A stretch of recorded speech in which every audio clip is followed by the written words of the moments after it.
Versus Brown. Thank you. You're welcome, Judge. Parties have been sworn in, Your Honor. You may be seated.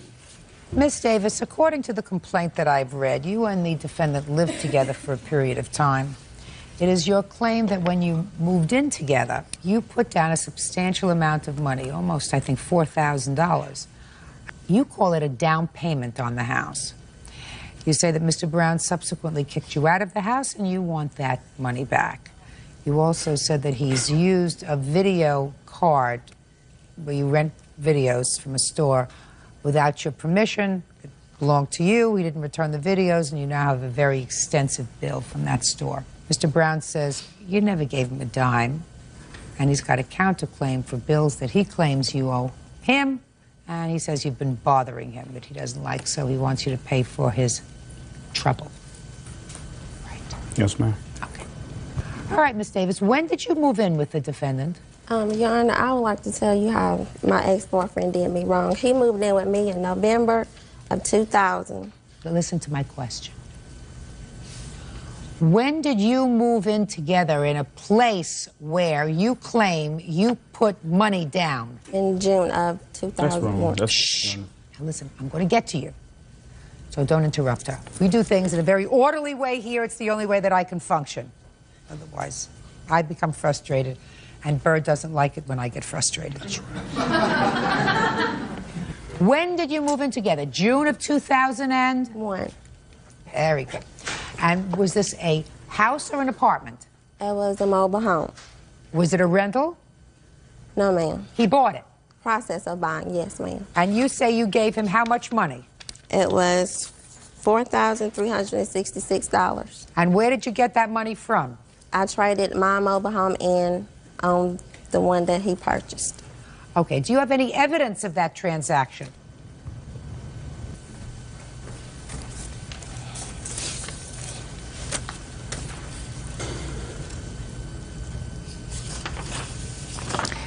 All right, sir.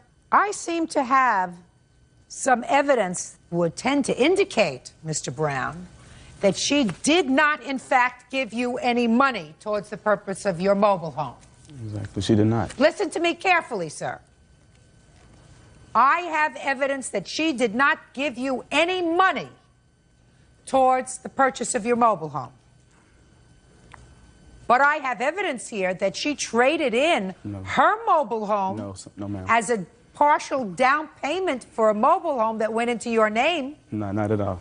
Not at all? Not at all.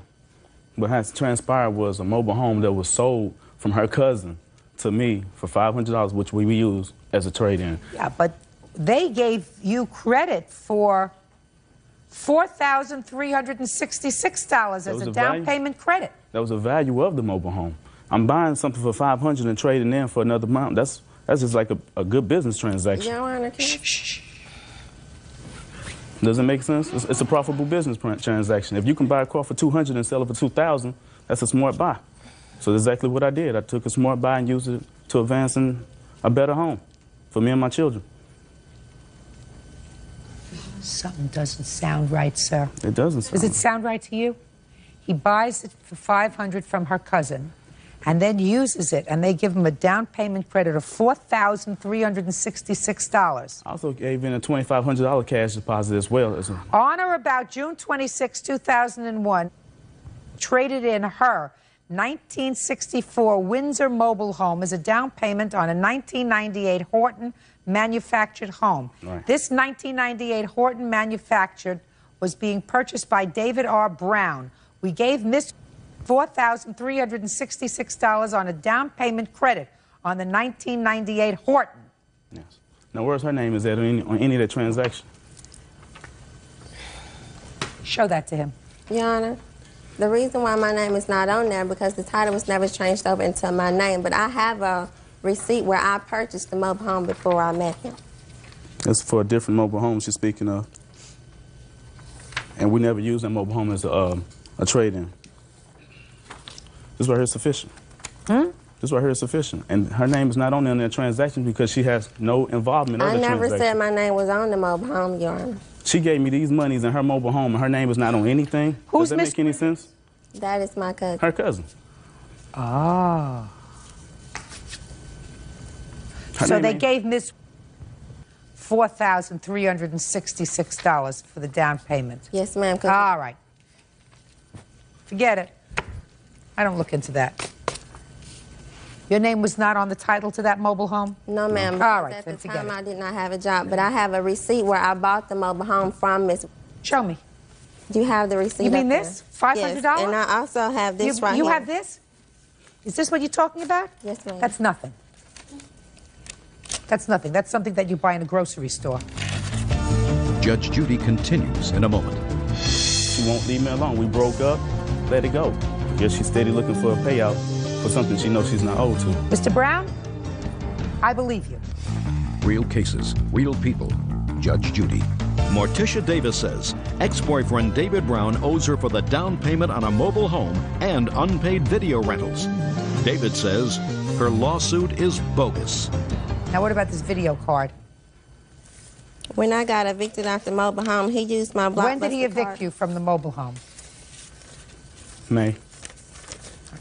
She moved out of the home before the eviction took place. So therefore, What do you mean there was an eviction? Had you gone to court to evict her? I went to court to evict her. Why is that? Because there was South Carolina state law. Once someone established residence in your home, in order for them to move out against their will, you have to evict them out. All right, so the relationship wasn't going well, I It assume. was downhill from... Do you have children together? No, we do not, No. thank God. Perfect.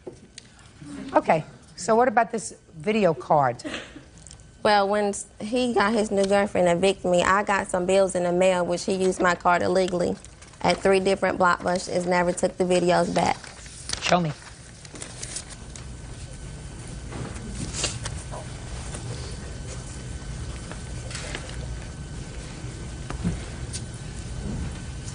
You were evicted in May, is that right? Yes. Well, this is March of 2002. Thank you. This is March of 2002. That's when he used This the is card, March Your of Honor. 2002. And we both This is resided. shh. This is March of 2002, and this is March of 2002. So this After was I got evicted, that's when I got the bills in the mail, which he had used them. No. Well, listen to me, Miss Davis.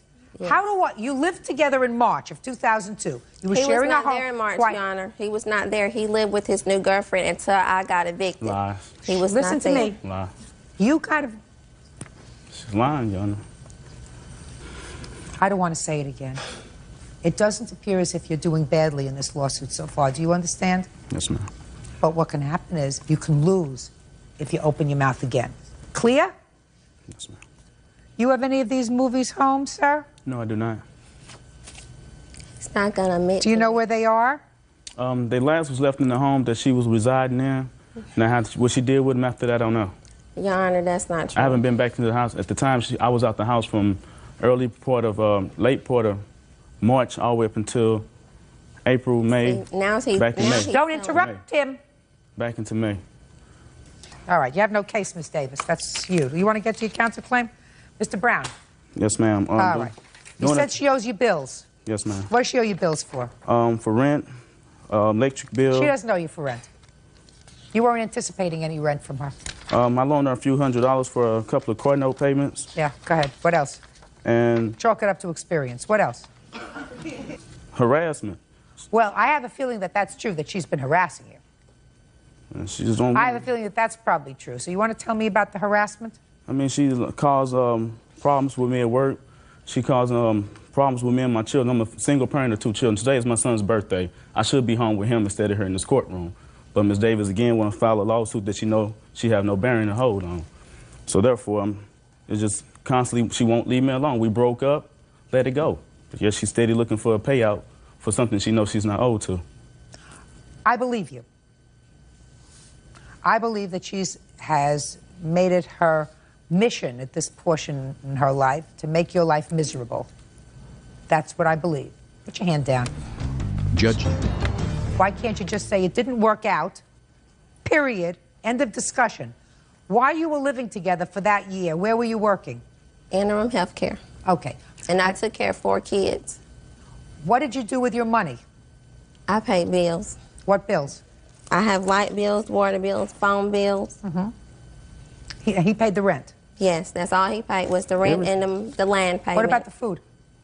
I got that. No, Really? I was on food stamps, Your Honor. was not. She was not.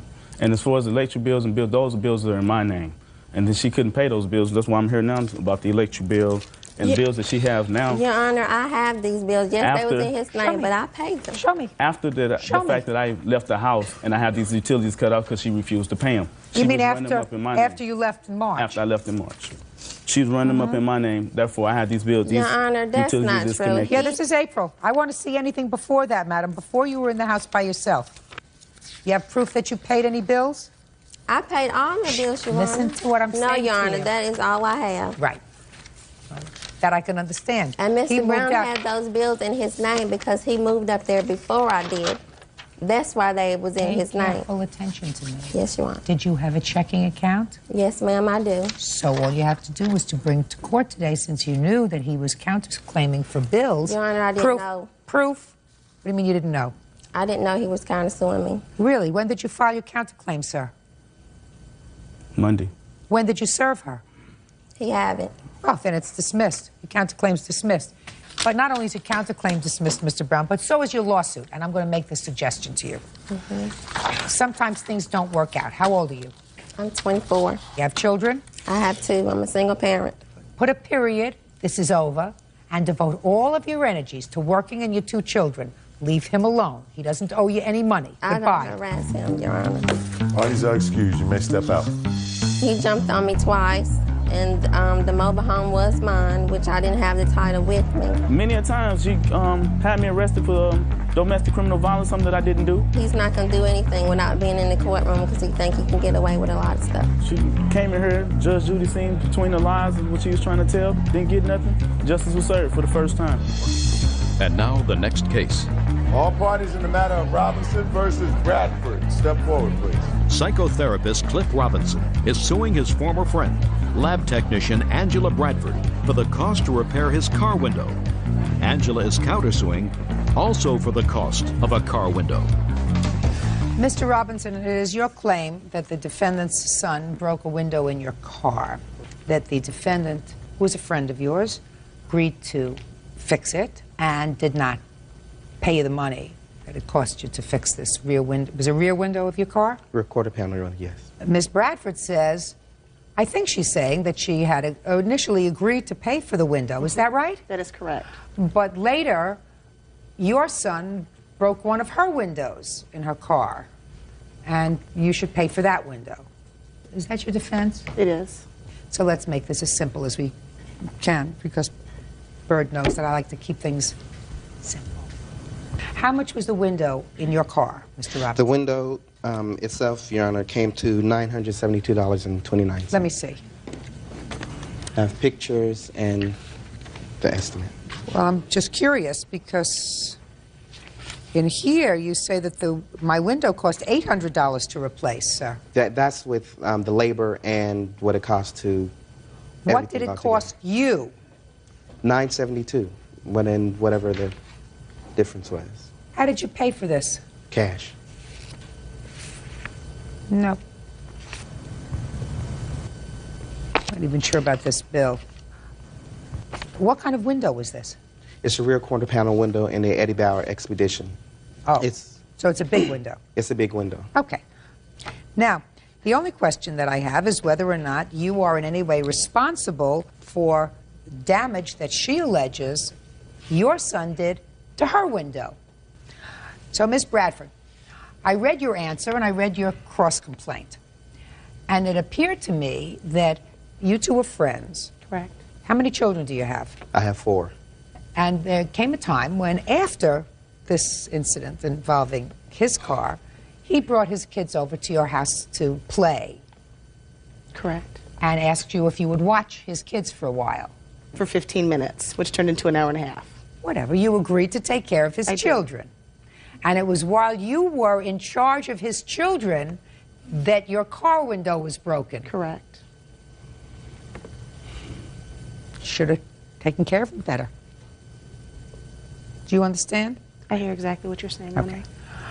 Because it was your job to supervise the children, because you had assumed that responsibility when he left his kids there. Therefore, if something happened to your car as a result of a ball being thrown, that's your problem, not his.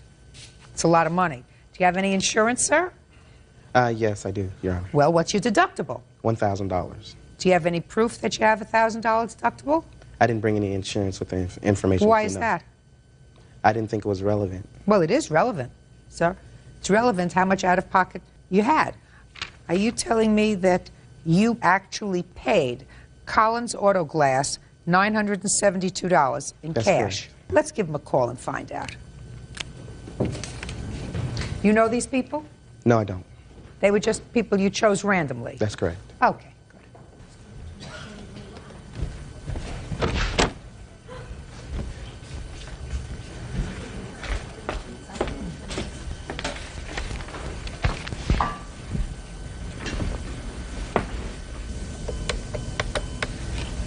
In Seattle, Washington, for Collins Auto Glass.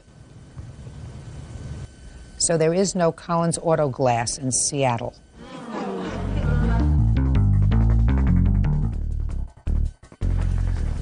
Mr. Robinson, sir, is this Collins Auto Glass in Seattle? Yes, it is. Well, they don't have a listing for them in Seattle, sir. Well, I know in... They don't have a listing for them in Seattle, Washington. There is a phone number on here, sir. 206 number? There is a phone number here. It's your phone number. The only phone number that appears on this is your phone number. Yeah, my information is on there, and then in the... I don't know. Show it to him.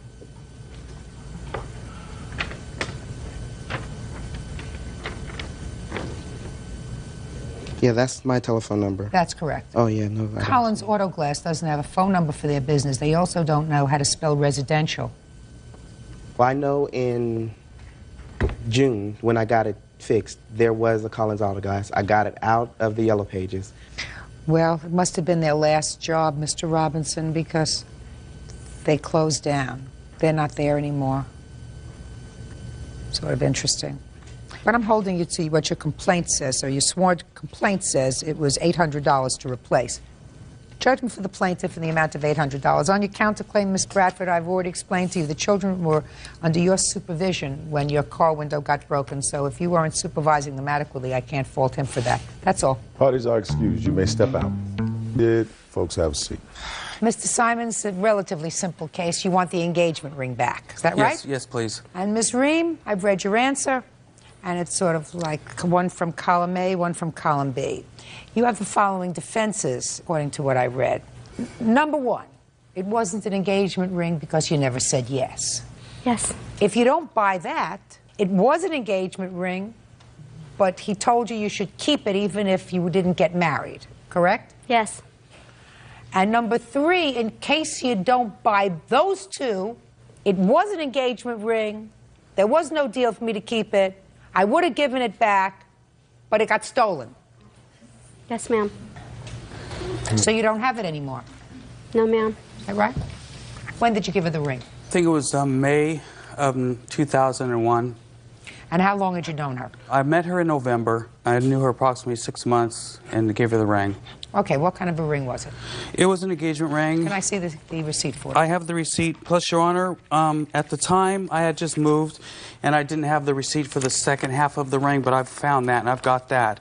So here are those two receipts. What do you mean the second half of the ring? You know, the band that goes, connects as one. Oh, you mean the wedding band? Yeah, yes.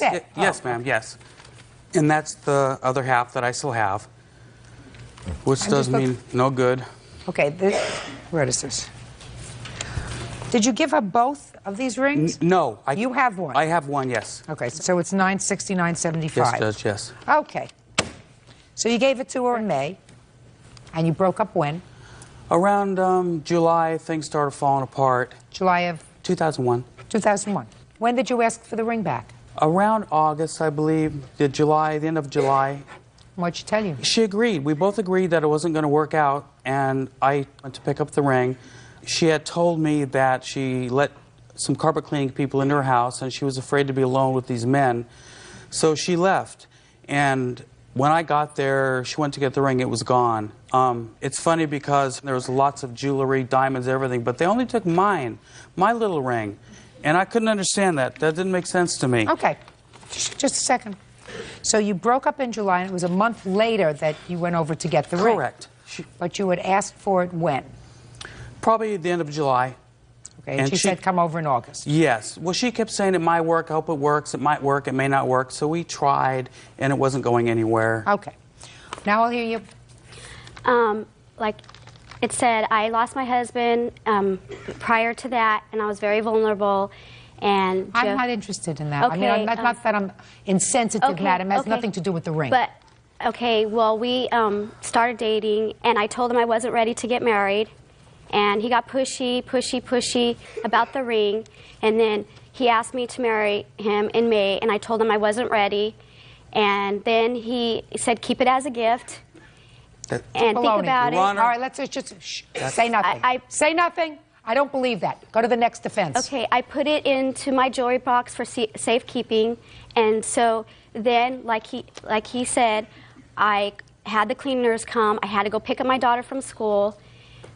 It should have only taken 15 to 20 minutes, and so I went to pick her up, came back, and there was some coins and a little bit of jewelry missing, and the ring, and he made me call the police, and we made a police report. It's right here, and it couldn't be an engagement ring because he dated other women. He verbally abused me. He verbally abused my daughter. I'm not interested. Okay. But it just was an engagement ring. Sure, it was an engagement ring. It was an engagement ring because he bought not only the ring, he bought the wedding band. I told him I wasn't ready to get married. He told me to keep it. I don't believe you. I don't believe you. You owe him $975. Let me explain something to you.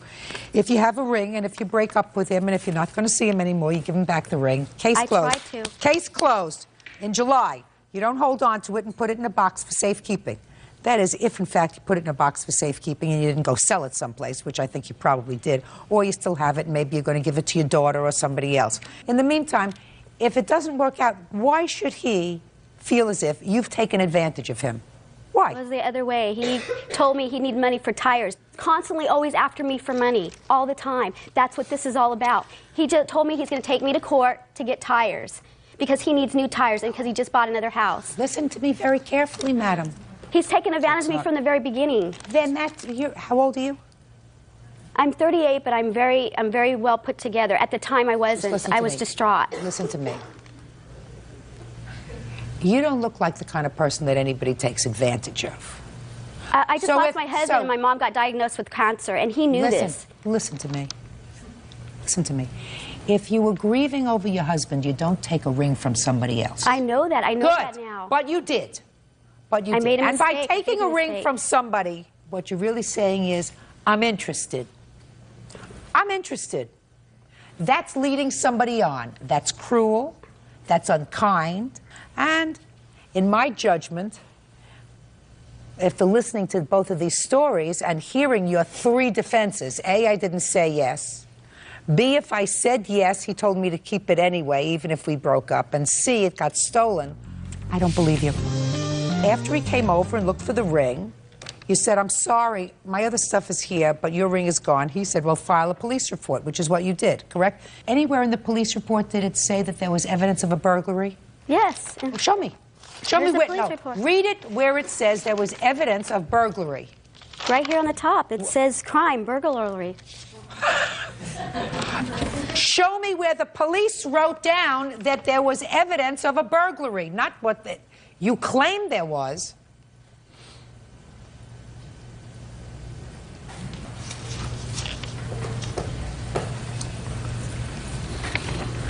It doesn't say burglary, but it says she opened the top drawer and discovered her ring missing. Right, that's what you said.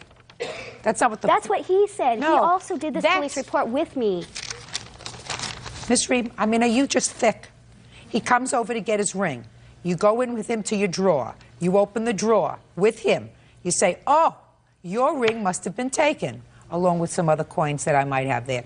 That's too bad. Then you go and file a police report because he says, according to you, that you should go and file a police report, which is what you did. That doesn't mean the police found any evidence of a burglary because there was no burglary. You have insurance, by the way? Whatever. You have insurance on your other jewelry? No, I don't. Okay. Judgment for the plaintiff in the amount of the ring, which was $969.75. Ms. Ream, I don't believe you. Goodbye. You don't Thank you, Your Honor. Parties are excused. You may step out. He was always telling me to buy him things and stuff like that and saying, well, you got money, you got money. I own 2 homes, and she told me to sell my homes and give her all my money. He sues everybody. This is not his first time he sued somebody. He's sue happy. She used to call me on the phone and threaten me and tell me if I go to court, I'll be sorry. He's a liar, and he took advantage, and he knows it. And now the next case. All parties in the matter of Smith versus Henderson. Step forward, please. Maintenance man Joe Smith is suing his former live-in lover, paratransit driver Lisa Henderson, for the return of property. Lisa is countersuing for damages to her home and mental anguish. According to your complaint, you folks lived together for about 4 years. And at some point, Mr. Smith, you were arrested on a domestic violence charge. Either domestic violence or violating a protective order that Ms. Henderson had obtained. It is your claim that while you were incarcerated, she took your property and she won't give it back to you. You did get some of your property, but she still has a whole bunch of your stuff. Correct. That's what your lawsuit is about. Ms. Henderson says that you got everything that you're entitled to. What you didn't take yourself, an uncle of yours came and picked up. And she is counterclaiming for some damage that you did to her door when you were violating this protective order. So that's what we have. When were you arrested, Mr. Smith, for the first time on this charge of domestic violence? That was like almost 4 years ago. I don't remember the exact date. That's not the time that you took your property. Yes, that's the previous time. It happened twice. How many times have you been arrested altogether for domestic violence? Once. No, it had to be more than once. You said once 4 years ago, once more recently. No, this was for violating a restraining order for just going to the residence. There wasn't any violence involved. Is that right? Yeah, he was charged twice. One for holding me captive in my apartment when I was 6 months pregnant in January of 2000. And he was convicted of that charge. We got back together. A testament to your good judgment. Yeah.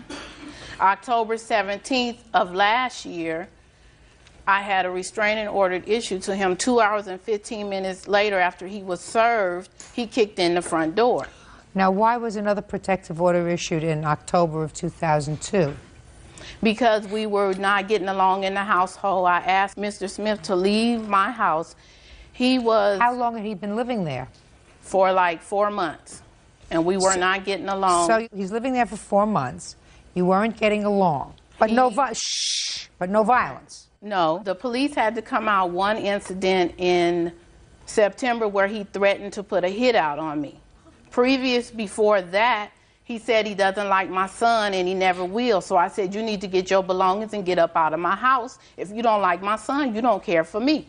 What happened in October? I asked him to give him a certain amount of time to get his personal belongings and give him enough time to move out. Did she do that? No. No, Just a second, don't interrupt. She didn't say to you have a week or 2 days or 48 she said, hours? Get out right now. Judge Judy continues in a moment. We split everything in the household. So he paid his way. So he wasn't just coming to visit on weekends, right? Right. Well, that's not what you say in here. Real cases, real people.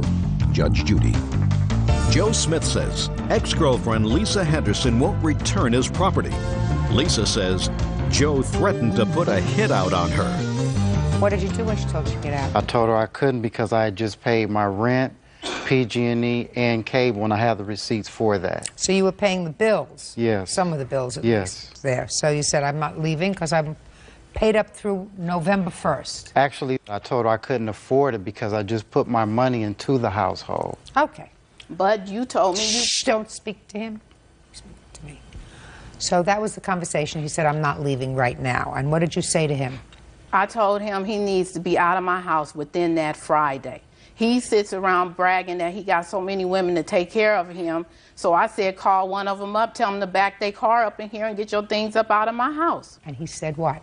He said, I'm not going nowhere. I'm a legal resident. I'm not going nowhere. You have to get me out legally. Okay. So the next day I went and filed for a restraining order. Well, Ms. Henderson, that's a violation of really what the restraining order is supposed to be about, madam. A restraining order is not something that you use instead of housing court. You had a discussion, you had an argument, you said get out and leave, and he said I'm not leaving. And you said no, you're going to leave, and he said get me out a legal way, and you said what's the best legal way for me to get out? I'll just go and tell somebody he threatened me. Mm-hmm. And you fill out a paper and you lie, because so far I haven't heard anything about a threat. And a judge looks at it and issues a restraining order. That's an abuse of what a restraining order is supposed to be. I'm here to tell you that. You can't use it in place of housing court that may take a little more time. So I'm sure you knew housing court would take a little more time, so you say restraining order, that takes a flash, and he's out. So then he's annoyed, because you get this restraining order and you lied to the judge when you got it. No. Yeah, sure you did. You had to have written something down that wasn't true. When he threatened to put a hit out on me. That was before. I had the police come out for a report. That was before. You were not annoyed about that. You were annoyed because he was bragging about other women and your son, and you wanted him out of the house. Come on, Miss Henderson. So you got the restraining order, and then what did you do? I had Mr. Smith served. Mm-hmm. And then what happened? And 2 hours and 15 minutes later, he came to the house and kicked the door in and threw the restraining order back in the house. You have a copy of the papers that you used to get the restraining order?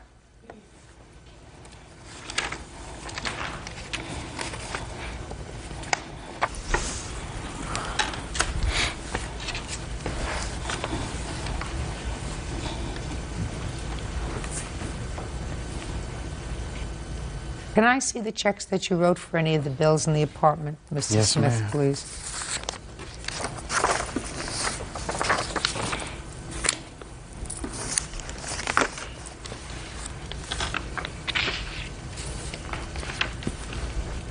How much money did he give you towards rent every month? $100, sometime $97. Mm-hmm. Did you pay the cable bill? Sometime. Sometime Well, he I paid in September, he paid in August, he paid in May. We split everything in the household. So he paid his way. So he wasn't just coming to visit on weekends, right? Right. Well, that's not what you say in here, in your statement to the police. Sometimes I will allow him to stay a weekend or a few days because we were getting along, but then he won't leave. Well, that's not true.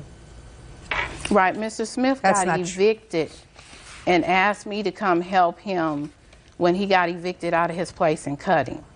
Our agreement was he was supposed to stay so long to save up enough money so he can get his own place. Well, that's not months and months where he's paying half the rent, paying half the bills, cutting everything in half. So he is a tenant there. Right. Okay. All right, Mr. Smith. Yes. I want you to tell me, sir, what items do you claim that Miss Henderson has that belong to you? Everything on my list that I have here. Well, let me take a look at the list. Okay. It's quite a bit. You might want to take a recess.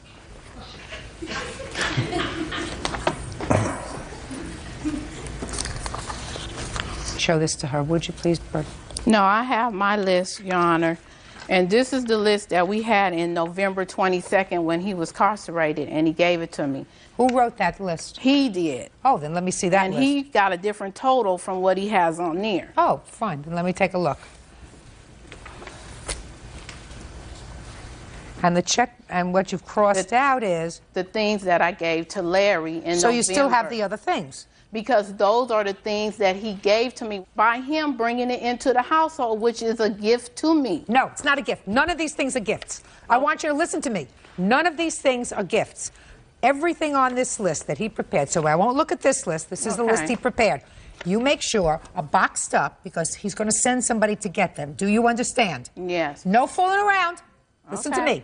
If you're frightened enough of somebody to seek the court's assistance in getting a restraining order against them, you want everything that you have that might cause them irritation out of the house.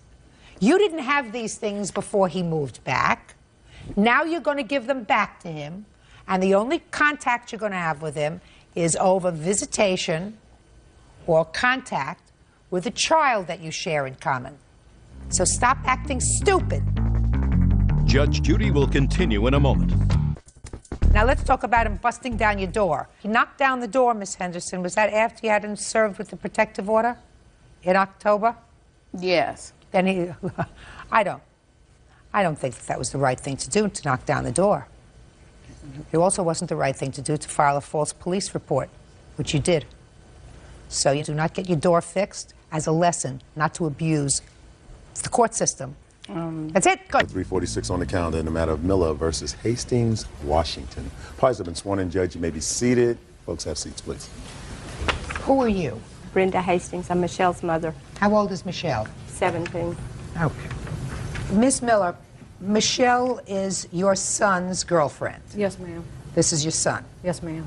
So you're really suing your son and his girlfriend. Her mother is here because she's a minor. Yes, ma'am. It appears from what I've read that you decided to rent a house. You were separating from your husband or something like that. Yes, ma'am. And that your son and his girlfriend said that they wanted to come and live with you. You say that this didn't work out, but they owe you for back rent. They owe you for money that they put on your credit card. They have a counterclaim. And their counterclaim involves both of their cars, which they say that you took, you hid, and caused damage to. No, ma'am. So that's what the case is about. Very complicated. When did you decide to rent this house? About the second week of September. And what was the rent on the house? $575 a month. And what was your arrangement with your son and his girlfriend? I had planned on moving. My husband and I were just going to separate for a little while to work out some differences. There was a duplex that I had been waiting on that was around the corner from the house. My 15-year-old son had told Charlie here that we were moving, and Charlie indicated to him that he needed a place to go. He was tired of the stuff at Brenda's house. I had talked to Charlie. He had been living with you? Is that right? How old are you? 19. I had talked to Charlie and told him that was fine. There was no mention of Michelle at the time. That came up later with Charlie saying that she don't really act like she acts, but she'll act better when she's not around her mother. I thought about it for a while, and I said, well, we'll give it a try. And this is a lot of information that I really don't need. Okay. Well, I went up and asked the landlord, and the landlord said they were renting it. Oh, okay, fine. So you decided to rent it, and you decided to let the two of them move in with you. Right. And what was the financial arrangement with them? We would go on the rent 3 ways. Did you discuss that with her mother? No, ma'am. And you knew she was 17? Her mother had put her out. They wanted both. They had asked several times for both of these to put them out. And my young son here, Derek, Miss Miller, can tell you. That's not my question. My question was, you knew that Michelle was 17. Yes, I did. Okay. Michelle cannot enter into a contract with you because she's a minor. So if you did not have an agreement with her mother to pay a third of the rent, you cannot sue Michelle for a third of any rent that you believe she owes you. Do you understand? Yes, ma'am. Okay, so let's do away with that. So let's deal with your son. Did your son give you any money towards the rent? No, ma'am. He gave me $150 to help put on deposits on the utilities. So he gave you $150? Yes, ma'am. How long did they live in the house? 6 weeks. 3 weeks. 6 weeks. And when did you move out of the house? The 28th. Of September? Yes, ma'am. Charlie did not move out of that house until the 10th of October. I moved out the 28th. You stayed there. You were on the run from the police. Shh, just a second. Miss Miller. Yes, ma'am. What rent do you believe your son owes you? For him and Michelle, then it should have been half of the $575. No. Miss Miller. He's supposed to pay a third of the rent, right? Right. But I have a 15-year-old at home that these two here complained what was his part of the rent because he was getting child support. Did you move in with another child? The 15-year-old moved in shortly after these two did. He didn't stay there all the time, but he was there. What about you? Did you move in? I didn't move in until the 24th of September. September? No, August. Oh, no, it was September. I'm sorry. I didn't even stay there half of the time. Miss Miller, stayed maybe a whole week Miss out of Miller, did you move in August 24th or September 24th? September 24th. Okay. Well, let's go to the credit cards that you say that they used. How did they come to have possession of your credit cards? They didn't have possessions. We had an agreement. I have a letter from the landlord because Mrs. Hastings was putting them out. We had an agreement to try to get the house livable for them to live in so they had a roof over their heads. And you're talking about credit cards, Miss Miller. Let me hear about the credit cards money. I put my credit cards, to get the house in order for them to live in, it had to have floors, it had to have cabinets, it had to have everything. The house was gutted out. It had to have everything. So is that what was put on your credit card? Yes. So why do you think they should pay for that? because we're in agreement. If Mrs. Hastings put them out. Negative. Stop saying Mrs. Hastings put them out. It doesn't make any difference whether she put them out or not. Now, am I correct? It does make a difference. No, yes, it doesn't make a difference legally. Her mother put them out. He didn't have a place to go. He cannot go to my house that I own. My husband will not let him stay there. He's already ripped us off. He's breaking into the house. He's broken into the garage. He's not allowed on the property. Okay? Ms. Miller. I did what I could to get him a roof over his head. Ms. Miller, you're his mother. Listen to me. You're his mother. Excuse me, ma'am. But this boy, I've got papers. This boy has been in and out of jail, detentions. He was stolen from me when he was 14 months old. I've got legal documents, Charlie, to prove it all. Miss Miller. He's on drugs. I've tried for years to get him help, okay? Miss Miller, listen to me. I understand that you have a frustration with him.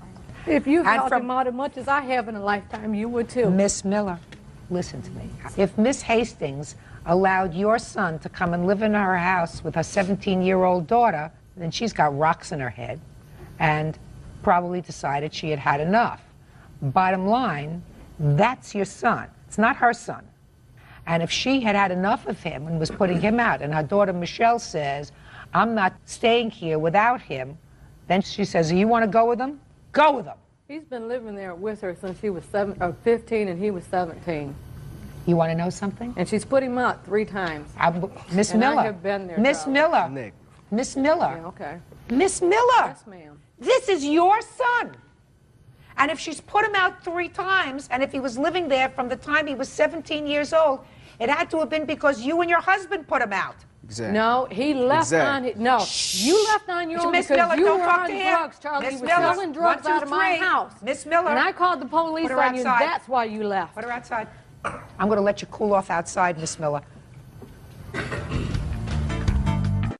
Real cases, real people. Judge Judy. Atina Miller says her son Charlie Washington, his girlfriend Michelle Hastings, and Michelle's mother Brenda owe for rent and repairs to her home. Okay. Miss Miller, you can't talk to your son. This is not time for you to shout at your son when you're in a court. Time to do that is when you had him in therapy when he was 7 years old. If your son had been giving you problems and moved out of your house, whether you put him out of your house or whether he left voluntarily, you knew where he was living. He was living with the Hastings family and their daughter. That was probably a major error on their part. Some people do that. I never quite understand why they've taken somebody else's problem into their home. But be that as it may, if you decided that you wanted to put a roof over your son's head as his mother, that's what your job is. That kind of unconditional love is what you do for a child, even if they drive you crazy. Are you currently living in the house? No, ma'am. Did you decide to go back to your husband? Yes, ma'am. Is that where you are now? Yes, ma'am. Is that where you're going to stay, you think? Yes, ma'am. Tell me about the cars. You took your son's car out of impound? I paid to get it out, yes, ma'am. What'd you do with it? Set it in my backyard. And what happened to it? It sat there until the day that he came and threatened me. And then I took it down on the corner where I told him and the police officer that I would set it and left the keys in it, that in the Nissan. And somebody stole it? I don't know. Well, it wasn't found on the corner, is that right? I don't know where they found it at. Where did you find your car? I found mine in a ditch on Oval Smith. It was not in a ditch. I got pictures of where I left it. Well, that's what I'm saying. So what you're saying is somebody took the car after you left it there with the keys in it. Why'd you leave it there with the keys in it? There was no keys in it. There was keys in it. Crazy. When you left it, the keys were in it. So I'm asking you, why did you leave it with the keys in the car? He came, he harassed me. I didn't want him on the property. And for him to come get the keys, then he would have to come on the property. And I talked to him in the back of the police car and told him. What were the police doing there? I called him because he threatened me.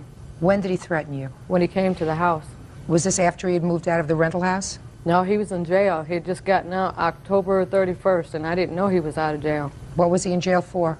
Theft of property from an auto and breaking and entering of an auto. What were you in jail for? Assault the third. He was also in jail for that. Assault the third. Who did you assault? My girlfriend. You ever arrested for breaking and entering? Yes, ma'am. When? in 97. What about auto theft? Yes, ma'am. So you got his car out of impound, you told the police he had threatened you, you were taking the car, you were parking it at the corner, you were leaving the keys in the car, and that's the last you know of the car. Yes, ma'am. And you found the car when you got out of jail, sir? I did. Where did you find it? It's on Orville Smith Road. She parked it in the edge of the woods. No, she doesn't park it anywhere. You found it there. You didn't see found it there. You found it there. I got out and I looked and I turned around and I went back to my house. And I brought him down there and he couldn't find no keys nowhere in the car. Well, maybe somebody who stole the car took the keys after they finished joyriding in the car. What about your car? Well, my mother and my father found it in a hayfield. What makes you think that Miss Miller took your car? Because she stole the keys out of my purse. I didn't have it in my possession. No, I did not steal the keys from her purse. This key goes to a car of Charlie's that he has in their yard. I don't know if it runs or not, but it was on this key ring with this key. And when I talked to Charlie on the phone after he had beat up Michelle, he told me one of them keys went to the car. And that's how I got the car. So what did you do with the car? Charlie explained for me to take the car to my house and park it and not to let Michelle have the car. You mean her car? No, it's his car. It's legally in his name. Is that right? Yes, sir. Is your car, the car that you're talking about, that you're suing over, in whose name is that car titled? His. You have two cars titled in your name? Yes, ma'am. What year cars are they? 94 and 87. What do you do for a living? Well, I was working at Arby's. At Arby's? Who bought the cars?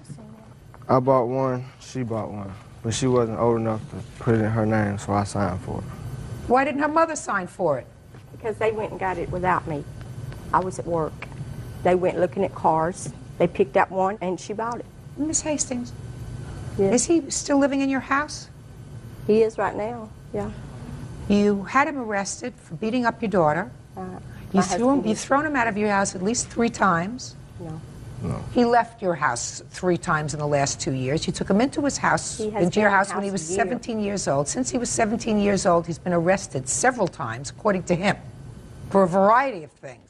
Breaking and entering, auto theft, assaulting your daughter. Would you kindly tell me what kind of medication you're on? Because I want to take some. If you don't see that he's not right for her. Real cases, real people. Judge Judy. Bettina Miller says her son Charlie Washington, his girlfriend Michelle Hastings, and Michelle's mother Brenda owe for rent and repairs to her home. Miss Hastings, he's not right for her. He may not be right for her, but everybody has to make their own choices. And hey. Everybody has to make their own choices once they're an adult. Until you're an adult, your parents help you make those choices, and they don't do things that encourage you to make bad choices. Well, Tina has put her son out several times. Tina's son is a bum. Was your daughter a bum when she was 15? No, my daughter was in school when she was 15. Is she still in school? She's going to night classes. No. Before she met him, she was in school. Yeah, but she... After she met him, she's not in school. Had nothing to do with him. Oh, listen, Miss Miller. Yes, ma'am. I'm going to give you some words of advice. Is this the first child that you've had that's been in trouble? Yes, ma'am. You think you know how to deal with it now? Yes, ma'am. Tell me how you're dealing with it. I work with it the best I can. My advice to you is you be there as a backup in case of an emergency, in case something bad happens.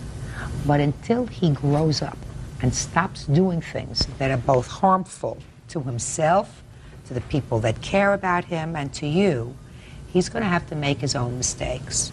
If you put yourself in a financial position where you've stretched your finances, it's a foolish thing to do. Because what will happen is he will never be forced to grow up. You tell me you put him out of the house, or he left the house when he was 15. The Hastings took him in. And when the Hastings decided to put him out, you provided a roof over his head. He's never had to grow up and face responsibility. Had 2 cars titled in his name, working at Arby's. Well, he didn't buy the car. The Firebird was given to him as a gift by me and my husband. I did not put him out of the house. He had a choice. He could go to jail or he could go back to Michigan to his dad. He took off on his own, He was on the run. We did look for him. He stayed with a friend of his up in a trailer, drinking, getting high. The owner of the trailer came to our house, wanted to know what was up. We went up there. He was gone. Okay. Ms. Hastings, I've already told you what I think of the fact that you allowed him to move back into your house after he beat up your daughter. That's the dumbest thing I ever heard. Absolutely the dumbest. And if your daughter wants to be dumb enough to take off with him, as you said, people make their own choices. But you're making it real comfortable for her to do things that ultimately are going to be devastating. It doesn't matter in what they have done. I mean, it's the car situation. It's her having them to move into a rental house because her marriage, she moved out. Listen to me. I'm not dealing with your lawsuits. Both of your lawsuits are nonsense. Hers, she cannot convince me that her son owes her any money. With regard to the cars, you have no proof whatsoever that your mother took your car, put it in a ditch. She says that after an argument with you, she told the police, I'm putting the car on the street corner with the keys in it. I don't want him anywhere near my house. A reasonable explanation is that somebody walked by, saw the keys in the car, took it for a joyride, and trashed it. I think that both of you, but especially you, Miss Hastings, I don't understand you at all. What do you do all day, sir? Now, Now. go to school No, you don't. at night. I asked you what you did during the day. Don't tell me that you go to school at night. What do you do all day? Hunt for jobs. Hunt for jobs. Michelle, what do you do all day? Work. Where? At Walmart. You work 5 days a week? 8 hours a day, 5 days a week. And you come home and he's watching TV? Michelle, look at me. You come home and he's watching TV? I don't know what he does during the day. Michelle, before you get pregnant, get smart. You'll be working at Walmart, 9 months pregnant, and he's going to be sitting home playing with Nintendo that you will have bought him for Christmas. Get smart. Cases are dismissed. That's all. Parties are excused. You may count in the matter of Griffin versus Moore. Thank you, Bert. Parties have been sworn in, Judge. You may be seated. Folks, have seats. According to your complaint, you and the defendant met when I believe her husband and your son were incarcerated together. Yes, ma'am. Your complaint alleges that you developed a friendship and you allowed the defendant to charge certain items on your credit card with the agreement that she would repay you or pay the bill as it came in. Initially she did, then she stopped. And you allege that when she stopped paying, she owed you $842. That's correct, Your Honor. So when did you first meet the defendant? I think approximately about a year ago. My son was incarcerated, and he was her husband's roommate. So we became good friends, and we would go shopping at the Avenue, and every time she would charge anything, she was so good about paying it. I mean, it was probably most of the time before it even became due. When my son got out of incarceration, she had a type of attraction to my son. It became almost impossible for me to have conversations with her because I did not want to be in the middle. Your Honor, that's not the truth. Just a second. And after a lot of harassing phone calls, I had asked to quit because I couldn't take it anymore. Then at that time, she refused to pay for what was left to be owed on my credit cards. What was left? This is the deposits of as far back as we started this. These are all that she's charged, all she's paid, what she owes is left.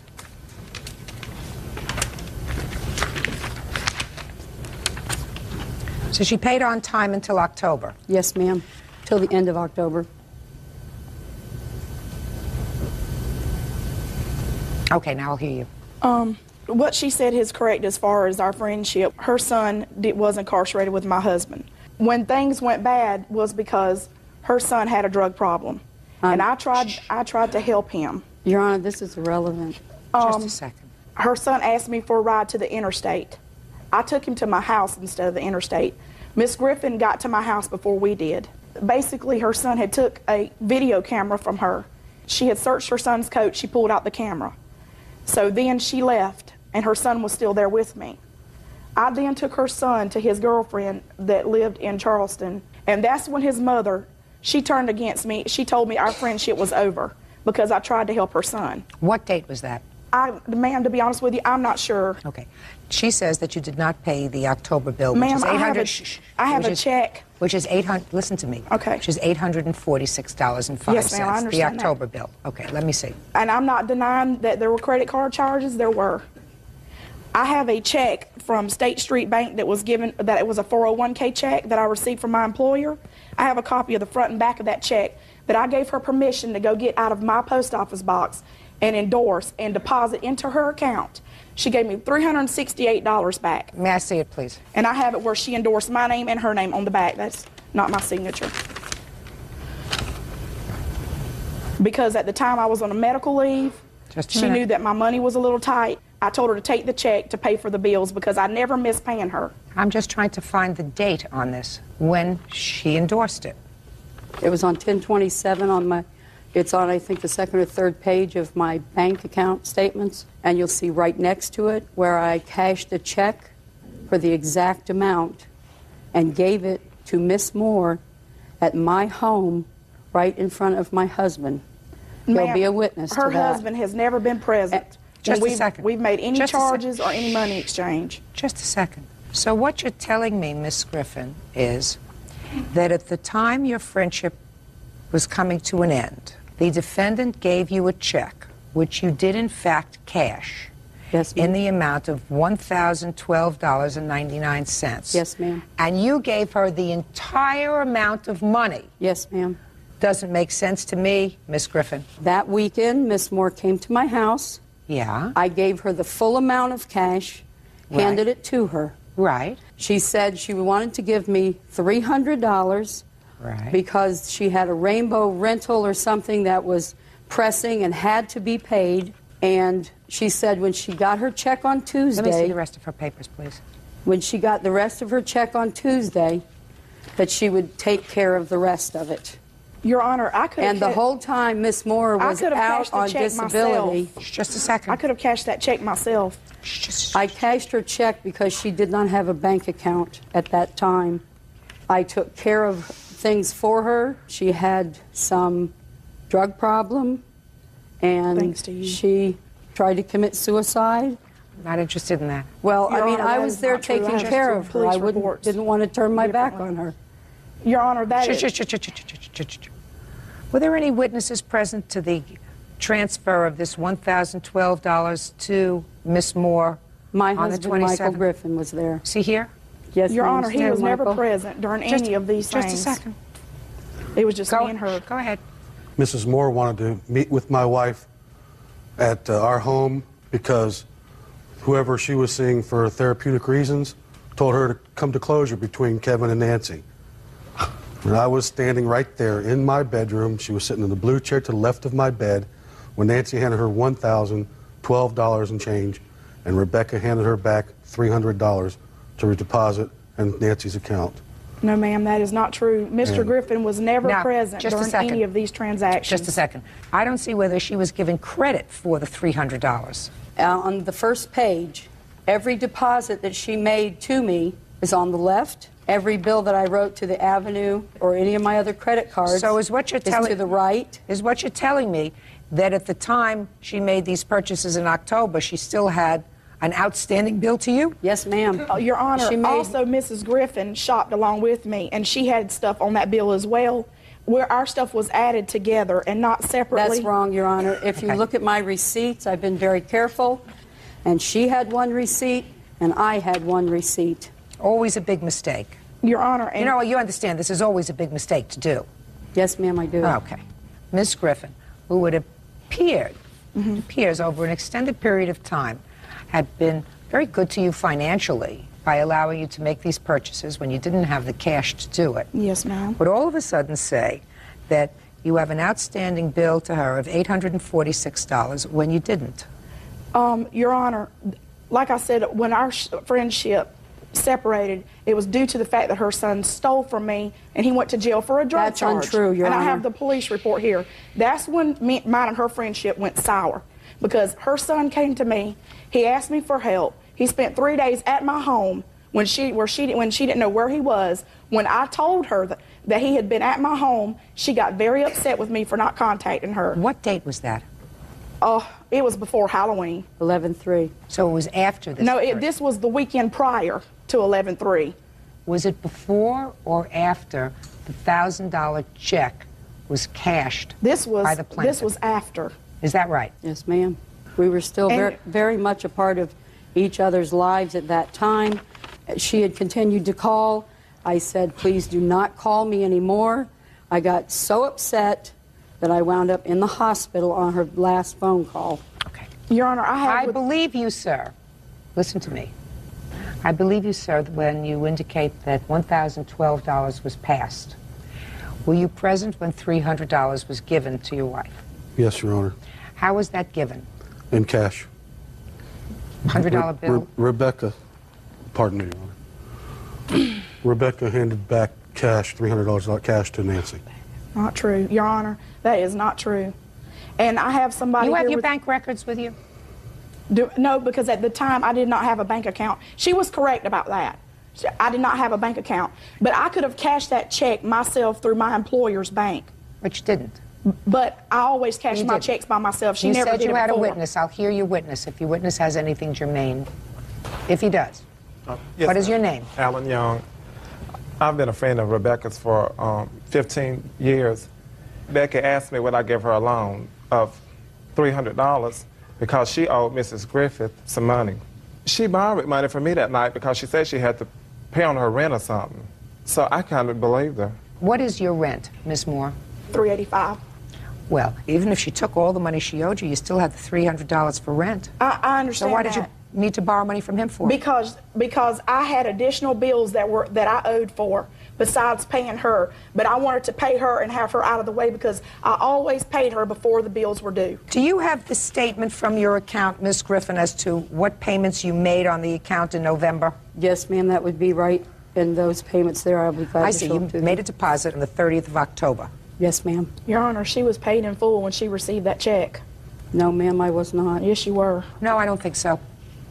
I don't think so because I see no other basis for her depositing only $300 into her checking account on the 30th Well, Your of Honor, October. I can't help if that's the only thing she deposited. She was paid. I have to make a determination based upon evidence. The evidence indicates that on or about the time that that check was cashed, she did deposit $300 into her account. So I'm entering a judgment for the plaintiff in the amount of $842. That's all. Thank you, Your Honor. Parties are excused. You may step out. The jail Monday. She is married, and at the time I had a fiance. I lost a friendship on kind of her son's drug problem. She knew that, and she was still coming on to me. She can't rule everybody. And now the next case. All parties on Gregorian versus Scaturio. Step forward, please. 23-year-old cashier Mariam Gregorian is suing former live-in boyfriend, 23-year-old salesman Scott Scaturio, for his share of a security deposit. Scott is countersuing for the cost to rent a U-Haul, storage costs, and harassment. Miss Gregorian, you and the defendant lived together. Were you boyfriend and girlfriend at the time? According to your complaint, you had an arrangement with the defendant that since he had no money, you would put down the security deposit on the apartment, and he was to reimburse you for half. For half, yes. And half of the security deposit was $600? Yes. And you also say that the time that you left the apartment, because he was threatening, you gave him an additional $200. For April's month's rent, yes. So he says that you actually owe him money because he was forced, as a result of your leaving, to hire a U-Hauler to take all of his furniture out. Is that right? Correct. And that was not the agreement, that you were going to reimburse her for half of the security deposit. Your agreement was she would pay for the security deposit, first, last, etc., and you would pay for the household furnishings and all of the household appliances. Correct. Right? Correct. When did you move in together? We moved in February 1st together. And when did you leave the apartment? April 2nd. And you would have an argument at that time? Yes, we did. Okay. So you were ready to call it quits, and you were ready to call it quits, I assume. Correct. Is that right? Correct. Now, you agree that she did put down this $1,200. The $1,200, correct. And to fulfill your part of the obligation, you purchased all of the furniture. Correct. And you purchased all of the appliances. Correct. In the U-Haul that you hired, did you put all the furniture? Yes. And did you put all the appliances that you purchased? Yes. Did she take any of the furniture? No. Did she take any of the appliances? No, ma'am. Well, so, then let's understand this. On the one side, she put down the $1,200. You purchased all the stuff, but you have all the stuff, Correct. right? She's out the $1,200, including half that should be yours, right? No, because that wasn't the agreement. Well, the understanding was that if she put down, according to you, that if she put down the $1,200, your capital contribution to the apartment would be, I assume, purchasing furniture and appliances about the same amount of money, $1,200. Correct. Did you spend $1,200? About that, maybe a little more. But you have it. You didn't say to her, I'll give you half, right? Correct. Why not? Because the agreement was before we even took the apartment that if anything should happen to the relationship, that we would at least stay as roommates in the apartment. Nobody stays on as roommates. That's stupid. In any event, sir, I don't believe you had that conversation. So what I'm asking you is let's talk about money. Let's say you spent $1,200 on furniture, appliances. She spent $1,200, right? Each of you should be out $600. That's math. I'm not really good at math. But am I making myself clear to you, Bird? Very. Right. So you got $1,200 worth of furniture and appliances. That's on your side. But you kept it. Now, you want to give her $600, or you want to give her half the furniture? I'm not going to give her half the furniture. So that's $600 for you. Now tell me about this $200. The $200 was April 2nd when I left. He told me I owe him April's rent. And I felt that I didn't need to because it was April 2nd. It wasn't a complete month yet. I didn't need to give him anything. But you did? But I did because at the time that he had a spare key to my car and he told me that he would hide my car if he needed to until I gave him the money. And I took the $200 and I basically threw it at him. So, cheap price, $200. You don't get that back. You get your $6 because I believe that that was your agreement. Now, you hired a U-Haul it. Why didn't you stay in the apartment? Because due to her leaving, I mean, I couldn't afford the apartment on my own. Well, just a minute. How much was the rent? $600 a month. And she had already given you $2 for April. She had not given me $2 for April. During the argument, she actually opened her closet, which she already had her stuff packed, and just left. She didn't give you an additional $200? No, I left the apartment before she even finished taking her stuff out. Really? Your Honor, that's not true because we were fighting and there was a person on the phone. He was speaking to his mother and a friend of his, telling them how I started out being a psychopath. He sat there and watched me leave and pack up. What date did you move out? I believe it was the first week in May. You stayed for the entire month of April. Yes. So you lived there. She didn't, right? Correct. So you pay for it. And then you had to move because of the rent. Where did you move to? I'm actually staying with my sister right now. Okay, you paying any rent there? No. Well, look at it this way. You spent $300 for a U-Haul? Approximately, yes. That would have been your share of the $300 worth of rent, right? Correct. And you couldn't afford the apartment anyway, right? So, and you got all that nice furniture. So what are you complaining about? Your Honor, can I say something?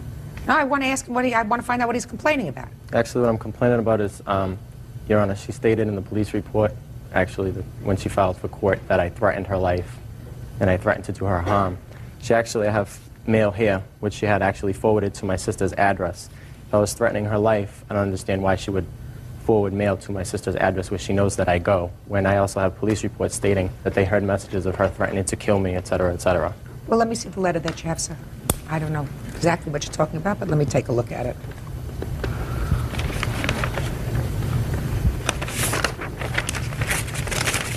I forwarded the mail to her sister's address because at the time when I had nowhere to go, she offered to take me in. That's why I did it. Whatever. It's really not dispositive of anything. All right, you owe $600. You count the claim is dismissed. Judgment for the plaintiff in the amount of $600. That's all. Versus Selb, Stampter. Parties have been sworn in. Judge, you may be seated. Sir, have a seat, please. Miss Selb. Yes. You were married to the defendant's father, is that right? Yes, ma'am. For 7 years. Almost 7 years, yes, ma'am. He died. Yes, ma'am. It is your claim that the defendants agreed to reimburse you for the costs of cremating your husband. Yes, ma'am. They say that there was never such an agreement. When did your husband pass away? I cannot hear you. When did your husband pass away? He passed away of October 6th last year. Was his passing away sudden? No, ma'am. He had been ill for a period of time? Only my son was there. Okay, let's try it on this side. Was your father ill for a long time? I would say yes. What do you mean you would say yes? He had open heart surgery in 1994, and among many other illnesses, and I don't think he ever recuperated, if that's from what you his mean. open heart surgery. Right. Were you notified as soon as he passed away? He passed away at 2 o'clock in the morning, and Natalie called me the next, early, about 8:30 the next Was morning. he home or was he in the hospital? He was in the hospital. How long had he been in the hospital? It was 2 days prior. To his passing. She called you 2 days before. Did you go to see him? No. She told us not to. She told us not to bother coming up there. She has no right to do that. And if she did, I would assume that you would just disregard that and go and see your father anyway. She requested us that we did not come up there. Then you disregard that request and you go see your father. She said that he was not, there was no plans for actually that he was going to survive the evening. Even more reason for you to get there. Did you see your father regularly? A few times a year. And you? Natalie made it very difficult for us to see our father. She called me in 1998 and told me that I was never welcome in her home again. So my visits with my father had to be over the phone. I was not welcome in her home. All right, Miss Selb, would you tell me the conversation that you allegedly had with these children about their reimbursing you for the cost of your husband's cremation? On October 21st, they came over to pick up some of my husband's heirlooms. They also want to have the ashes. I told Tina that I have paid $1,200 for it, and she said she will reimburse the money. All I have to do is just send the bill. I never said that. I have sent the bill with a letter. I didn't hear anything from her. Just a minute. At that time, did you give her the ashes? Yes, they took the ashes when they left. Was there any funeral service for your husband? No. There was just at the park, you know, people have got together and had dinner and stuff like that. And I have asked them, but they didn't want to come. But they came to the house to pick up some property, is that right? Yes. That's correct. And you picked up your father's ashes? Yes. Tell me under what circumstances this lady gave you the ashes. We went up to get my dad's war mementos and our family photo albums, all that was left of that my father had. And there was never a discussion about taking the ashes home. I mean, that wasn't why we went up there. Okay. She presented a carton as we were leaving of his ashes, and we were both very surprised by that. There was never a discussion about reimbursing for ashes or giving her money for the cremation, and then we can exchange, you know, pay this ransom for my father's ashes, and we could leave with it. Never a discussion about that. The ashes were there. She presented it to us along with a copy of what appears to be his will, and we left. That was that. Miss Selb, why did you give them your husband's ashes? Why did I do what? Why did you give them your husband's ashes? Because Doug asked for it. Because they asked for it? Yes. And you had no problem with that? Well, I mean, I didn't want to divide it, ma'am. You know, so I said, okay, you go ahead and take it. Because Tina told me that she's going to reverse the money. Well, when you decided to have him cremated, you didn't speak to her with regard to the costs. Is that right? She told me also that whatever I do is okay with her, and she also talked to my son. That's not true. At the That's hospital. absolutely not true. At the where? At the hospital. When my husband was in the hospital, she called. My son was in the hospital when she called when my husband was sick. Step up. Tell me. Not proper court attire. Sorry.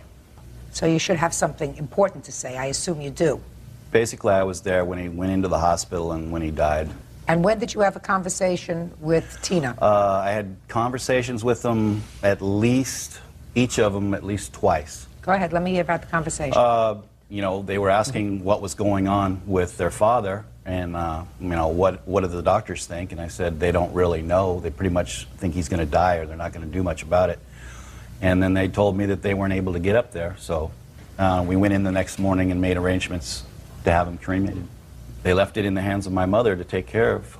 Were there any death benefits under Social Security? I believe the $225 that they give for when somebody dies, Social Security, that was about it. And then The $225 for burial costs? yeah, that's what the Social Security system will pay. Okay, well, that's $225. Correct. Even that, your lawsuit is $1,200, which is the entire cost of cremation, right? Yes. Is there a will? Your Honor, my father had an estate when he married Natalie. And I have here a record of every single thing that my father had and things that show, as far as I'm concerned, that he had an estate that more than paid for funeral expenses. Plus his wishes to be buried. He wanted whole. to be buried whole next to my mother, who died in 1983. He already had a plot. He already had his wishes known. She knew them. She and I discussed this.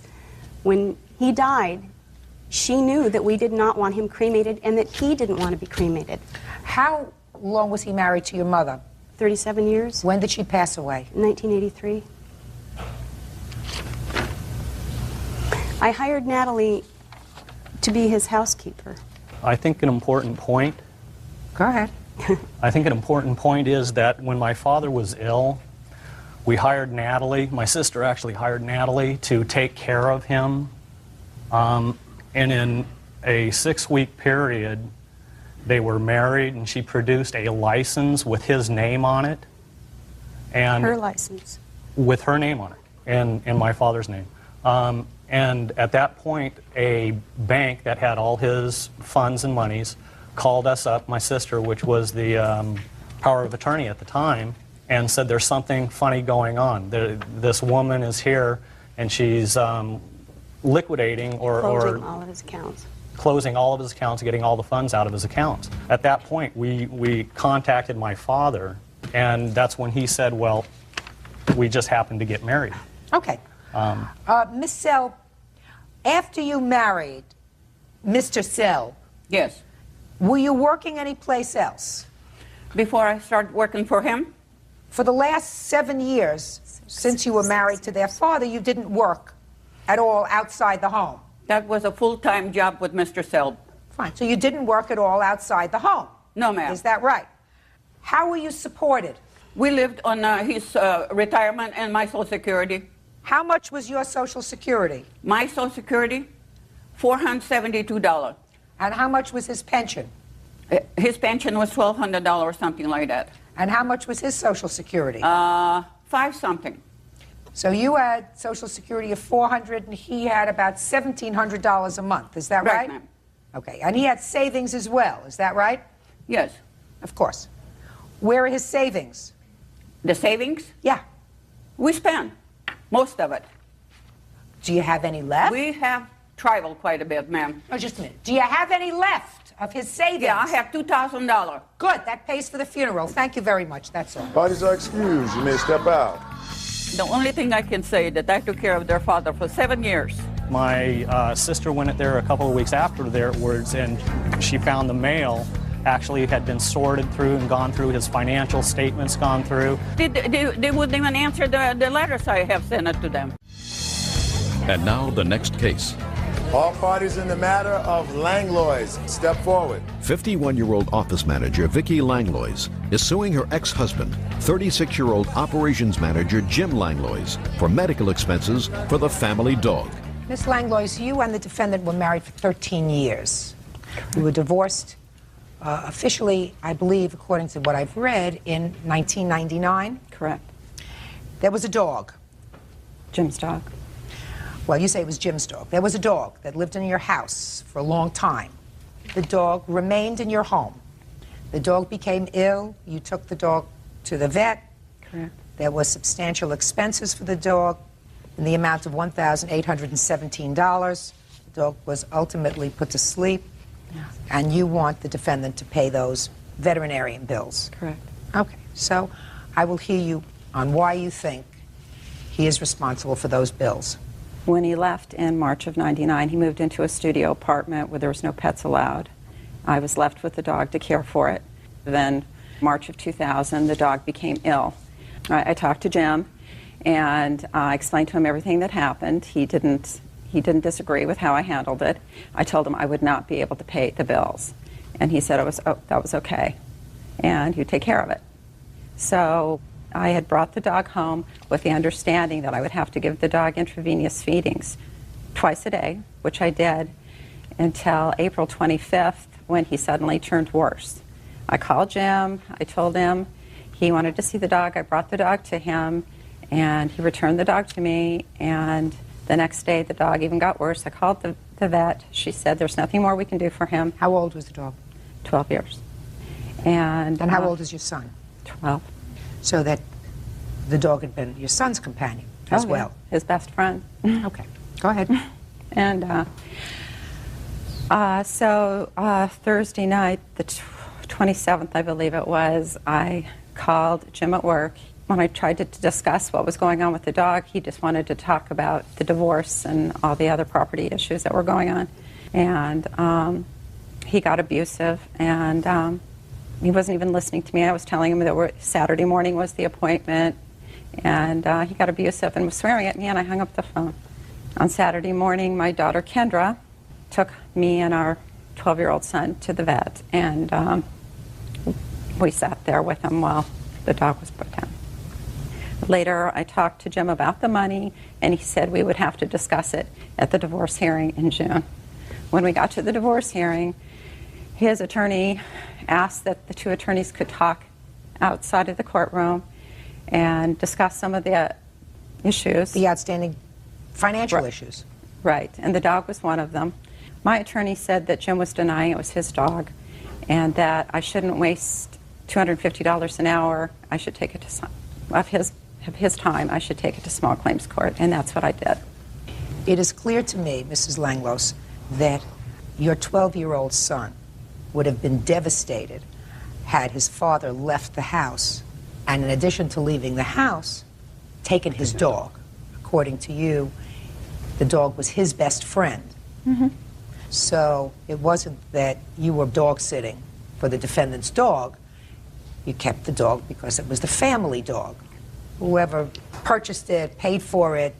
I have a dog. When she's a very, very good dog, my husband says it's his dog. When it poops in the house, it's my dog. The issue of whose dog it is not relevant to this. Your former wife claims that you indicated to her that you would, at one point, take care of the veterinary bills.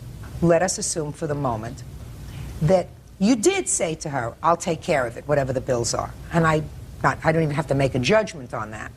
There did come a time that you went to the Supreme Court to resolve all issues of money involving your marriage. According to you, Ms. Langlos, the issue of the dog's bills was raised by the attorneys in that proceeding. Outside of the judge. It doesn't make any difference. Correct. It was part of the negotiation. You did the right thing by keeping the dog and taking care of the dog. Your problem, Mrs. Langlos, is this. There must be finality when parties divorce. And that is usually as of the day that a final judgment of divorce is rendered. Everybody is there, and they throw all the marbles on the table, and they say, listen, this is what we got. This is what our bills are. This is what our expenses are. This is what our assets are. We're going to divide them. We're going to divide them in an equitable fashion, and that's what you pay a lawyer for. That was clearly done. So all of that was before the court, or should have been before the court. Now, you understand that, Mrs. Langlos. I know that from the way you're shaking your head, you understand that. Because ultimately, each of you has to know, this is the date that my financial obligations are fixed, both for child support, for maintenance, for alimony, for outstanding credit cards, for outstanding bank loans. You can't keep this thing going forever. It's not healthy. Mm-hmm. I agree.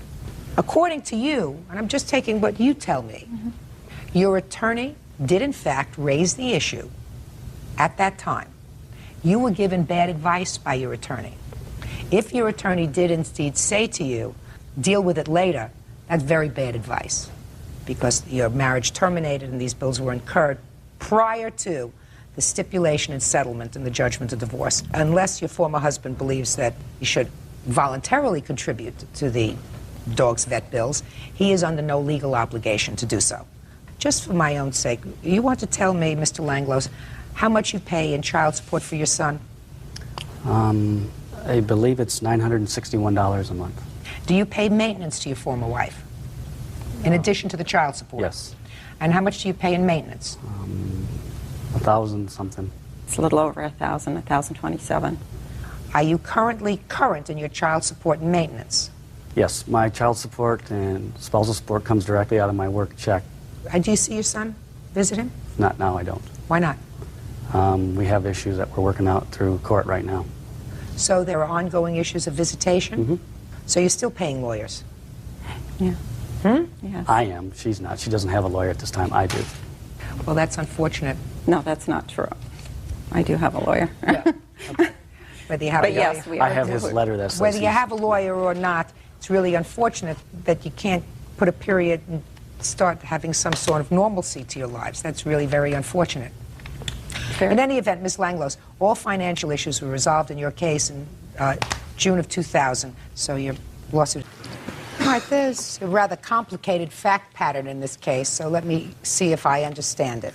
The defendant is your brother. Yes. About 2 years ago, your brother had just been released from jail and came to live in your father's home. Yes. This is your father? Yes, it is. Within a day or so after his release, a probation officer came to the house to check up on him, and the probation officer came unannounced. Yes. And that was a condition of your probation. Yes. What had you been in jail for? Possession of methamphetamines? Drugs. Yes. And when the probation officer arrived, the probation officer found your father smoking marijuana. Yes, in his room, Your Honor. And he was smoking marijuana because he was ill. Yes. And I understand he has now a card that indicates that he can use cannabis for medicinal purposes. Is that right? Yes, Your Honor. You have that card, sir? Yes, Your Honor. At the time, he did not have that card. No, ma'am. So he was taken to jail. Yes. There were certain expenses surrounding his incarceration. You had to bail him out. Yes. You had to hire a lawyer. Yes. And you say that your brother agreed to repay you for these costs because, but for the fact that he was in the house, you felt as if he was responsible. The probation officer wouldn't have been there, your father wouldn't have been arrested, and you felt as if it was his fault. Yes. Would you step up, sir?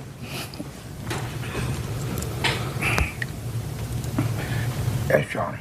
What's the nature of your illness, sir? I have spinal stenosis, I have gout, I have arthritis, I have rheumatism. How long did you spend in jail?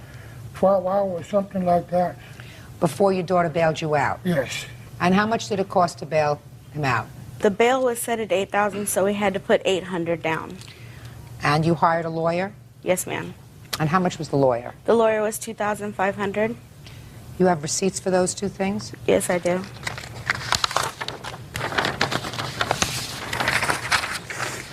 Here's the bail receipt. And this is the attorney receipts. He sent the receipts on the letters. He sent letters showing me the balance and the balance due. What was the ultimate sentence, Mr. Pacheco? They charged me a $300 fine. You can sit down. Are you uncomfortable standing? Yes, sir. Okay, have a seat. Now, Mr. Pacheco, can you tell me about the conversation you had with your brother with regard to this money? Yeah, at the time when the police they came into the house and they wanted to know where my brother's stuff was. I showed him in the corner because that was my father and my brother's agreement that his stuff was to stay in the corner. That way, if in case anything was to happen, because he told my dad about the search clause, that his stuff was in the corner and nowhere else in the house. He wasn't home at the time. Who wasn't home at the time? Your brother? Yeah, right, correct. My two young sisters were there at the time and very upset that my father had been taken to jail. Me and my brother here walked my sisters to McDonald's to get them something to eat. On the way to McDonald's, we met up with my brother who was coming home. At that time, I told him that our father had been arrested, and he felt bad about it. And he told me, well, all I have right now is $100. Do you know how much the bail is? I said the officers didn't tell me what the bail was set at or anything. He called up and he found out that the bail was set at $8,000, and he asked me if I had any money. I did have money. I was reluctant to loan him the money because he had just gotten out of jail and I knew he didn't have any funds at the time. I did at that time tell him I would loan him the money, and he told me he would pay me back because he felt bad that he had put his father in that situation. But he did say, I'll pay you back. Yes, he did, and he also said that he would pay back any fines, and also if there was any lawyer or attorney fees, he would pay that. And did he say that to you? Yes. My brother, David, was there at that time when we had the conversation. Okay, I'll hear you. Well, what had happened was, I was in, I had just been recently incarcerated. I got out, I spoke to my father, I'd explained to him, I didn't explain to him about the search closet first. I explained to him that I had nowhere to go, I didn't have nothing to do, I needed to stay at his place for a while.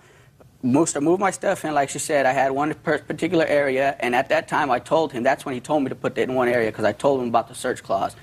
This was after you moved in? This was, yeah, right after I moved in. And he said, okay, well, rather than just putting me out, he says, well, leave all your stuff here. If anything happens, your probation officer wants to come, this is your area, they can search your stuff. He knew I wasn't doing drugs or nothing. I knew what he did, but he did it in his own room because he was sick, and a long time his doctor told him, you know, that if it helps him, go ahead and smoke it, but he couldn't, you know, prescribe it due to, you know, fear of being incarcerated himself, the doctor. So then when the police came in, I wasn't there. They came in, to my understanding, they didn't even search any of my stuff. They just smelled marijuana in the house. They went to his room with unannounced, and then they seen him smoking the marijuana, so they took him to jail.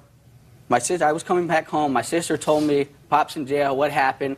Your probation officer come, they searched. So I was real worried about it. I was like, well, how much is going to get out? We'll find out. So we found out his bail. I had $100 in my pocket. I was thinking, where can I get the money? Where? And then Gloria says, oh, I got the $700. So I said, well, you do? I said, okay, you know, well, let's go bail him out. And as far as all the payments of the lawyers and the court costs and all that, I never agreed to pay none of that. I thought about it, so, well, he got 8 kids, you know, everybody, I didn't put him in there smoking the weed, you know, I didn't have him in there smoking because they came search for me. They didn't find nothing on me. They didn't find nothing in my area. Other than the fact that you agreed to pay her back, you would have no legal obligation to pay for your father, even though the probation officer was there looking for you. And but for the fact that you were living in your father's house, your father, in all probability, would not have been arrested, at least on that day. Yes. That doesn't make you legally responsible unless you agreed to pay her back. I didn't agree to pay no lawyer fees or... Step up. Tell me your name. David Pacheco.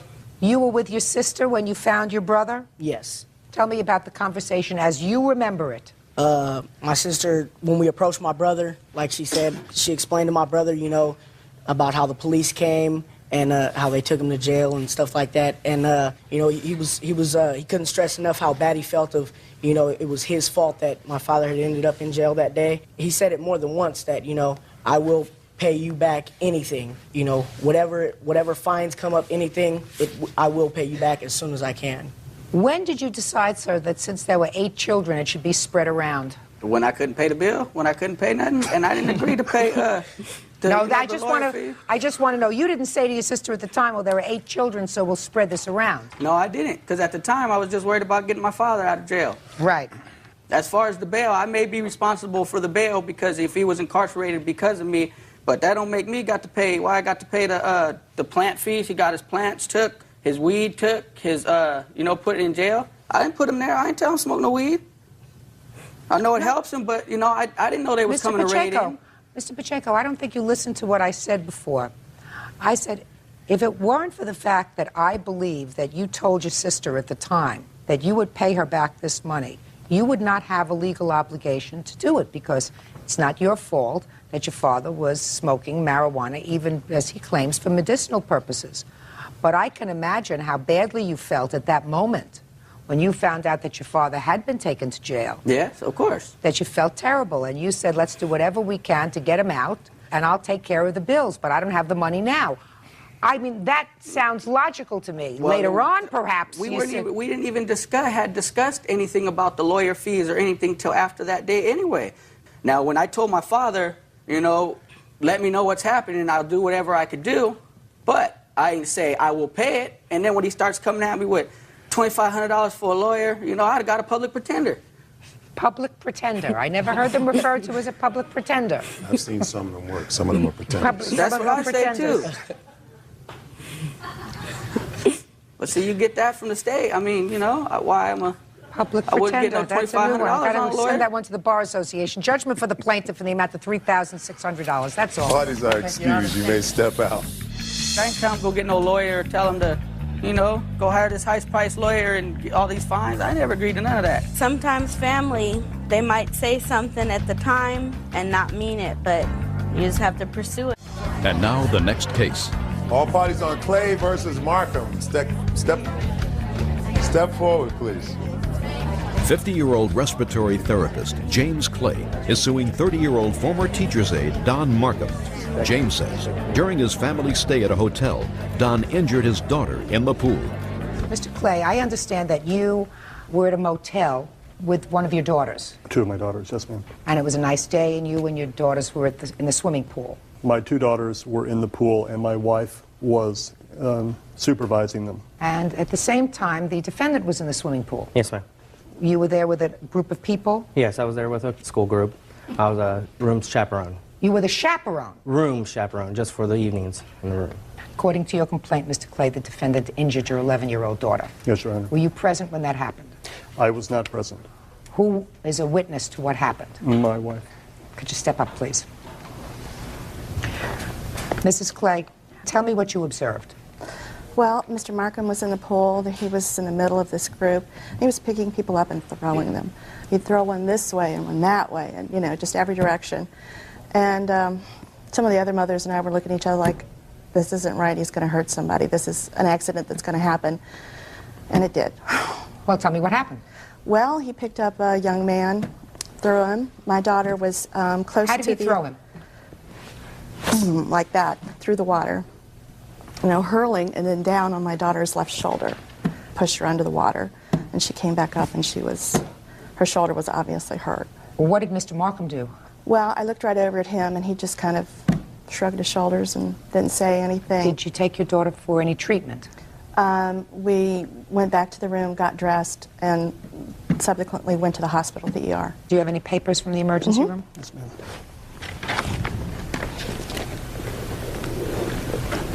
Thank you.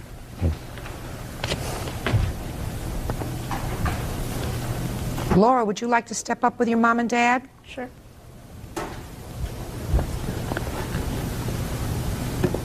Tell me what happened when this person fell on you. Well, me and my little sister were jumping off the edge of the pool, and I was reaching towards the ladder, and I turned around and I was looking at her, and that's when the gentleman fell on top of me. What did he say to you? Do you remember? Yeah, he was touching my shoulder. He kept on asking if I was okay. I contacted back to my mom. I was screaming and crying. Okay, what was the total amount, Mr. Clay, of the family's unreimbursed medical bills? $424.10, ma'am. All right, Mr. Markham, I'll hear you. Well, I was at the pool, and with what she said, I wasn't throwing people here and there. It was only the second time I had thrown the boy, and I saw where he had landed before, so I went under the water so he could get his foot here and a foot on his shoulder. So when I came up out of the water, after he tapped me, he went back. Well, I didn't know he had landed on the girl until I had turned around. Were you standing in the pool, sir? Yes. Didn't you think that maybe if you threw him over your shoulder, he could have landed on his head in the pool if your feet touched the bottom of the pool? Well, the water was up to here. I was right, but you're throwing somebody up. You're thrusting them up, which means they can go over on their head. Yes. Down to the bottom of the pool, snap their neck. Didn't that ever occur to you? No, ma'am, because the area that I was throwing him into. Launched is a good word. Well, the area that he was going into was deeper than the area I was standing. How much deeper? I'd say a good foot, but I figured if somebody wasn't diving head first or anything like that, if somebody was just dropping into water, you know, he had asked me to do it, so I was having fun and enjoying myself with the kids, having a good time, so I did. Well, that was pretty stupid, wasn't it? Looking back at it now, yes, but. Well, why didn't you follow through with these people with regard to seeing whether she was injured? Well, after the boy had landed on her and I saw that she was injured, I did go over to her, asked her if she needed help. I told her, you know, I'm sorry about this happening. And I stood there. I was going to help her up out of the pool, and she told me, no, no, don't touch me, don't touch me. So I backed up out of the pool and just kept an eye on her until her mother came over to her. And then I watched them go out of the pool. And that was the last time I heard anything until, you know, the girl from the front desk came over to me to get my name and address to fill out the accident report. And then I didn't hear from him again until September 15th is when I got a certified letter from him. He gave me 4 days to actually get a hold of him, and he was asking for $914 at the time. He gave me 4 days to reply to him, or he said he was going to sue me in the letter. And I sent him out this copy of this letter, asking for certain information just so I can see and what and all has been done and what and all I needed to verify what was going on. Let me see the envelope, please. This is the envelope for the first time.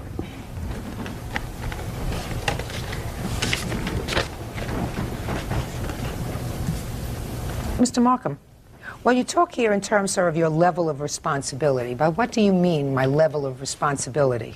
I know as myself, I have a deductible amount, but I never heard of a deductible amount being so high. So I thought, okay, so well, you're talking about the level of your financial responsibility. Yes.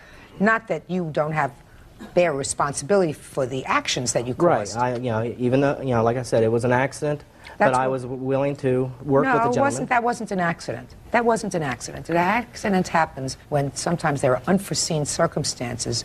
I don't view this as an accident. You are a mature adult. You, by your actions, dealing with the kids that you were supposed to supervise, caused her injury. So there's no question about your responsibility. The only question is how much. Now we know that just the money part of your responsibility is $424.10 with regard to out-of-pocket expenses by the plaintiff. Is that what you believe is your level of responsibility? Yes, ma'am. And what about the discomfort and the pain and suffering suffered by the victim? Don't you bear any responsibility for that? Well, I feel for her circumstances, and I don't know if there is a amount you could put on. That's what courts do. Courts put on an amount. Right, yes, ma'am.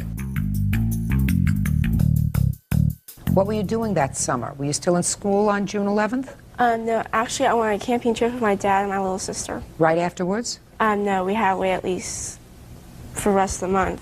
For the camping trip, my husband said that she couldn't really hold a backpack so they could go, you know, really hiking for a long time or anything like that. So. It was a trip that we had planned all year, just me and my two daughters going out west.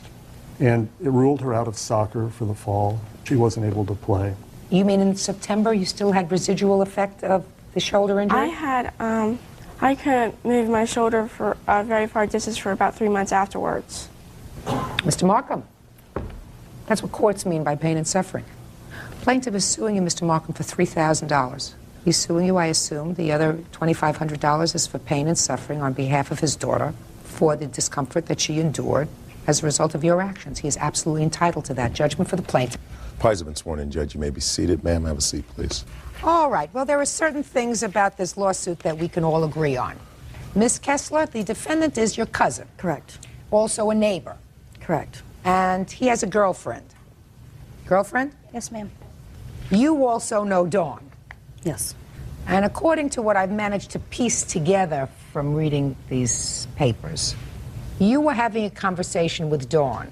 And during that conversation, you told her something about your cousin that she didn't like, and that certainly he didn't like. What did you tell her about him? That Jason was in Terre Haute on a boat, fishing and partying all weekend, Labor Day weekend, instead of being out of town working.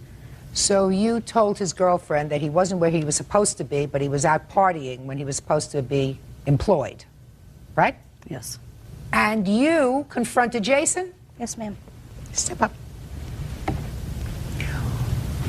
When did you tell Jason?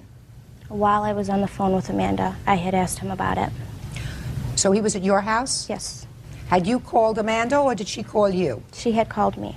While you were on the phone with her, did you call into Jason and say, Jason, tell me what you did? After she had told me Jason was sitting there, and I had asked him. Were you still on the phone with her? Yes, I was. So you're holding the phone? Yes. And what did you say to him? I had asked him, Amanda had told me that he had lost his job and that he was out drinking. So I had asked him about it. And what did you say? I asked Jason if he had lost his job, and he said that he didn't lose it, that him and his partner that he was working with had walked off of the job. And I proceeded to tell him that Amanda said that they were out partying, and I had asked him about that, and he said no. Then Jason got mad and went over to confront Amanda about this. And then this is when the confrontation went into effect. Did you follow him? No, not over to Amanda's house. I was watching out of my bay window, which... So you didn't see what happened when Not when he went over to her house, no. So that you can sit down. So here we have it. You put your nose in where it didn't belong. He got mad, and you went over to her house. True. Furious. Yes. What happened when you got there? Oh, I didn't go in the home. I just was outside, and she ran into the house, and I grabbed ran the into the shovel. house? She did, Amanda.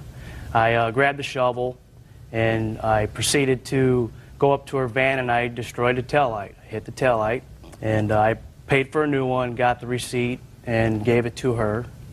From that point, there was nothing ever said or anything about it until I got papers from her saying she wanted to serve me to go to court, saying I caused $1,900 of damage, that I beat the van with the shovel, which there is no dents on there from a shovel.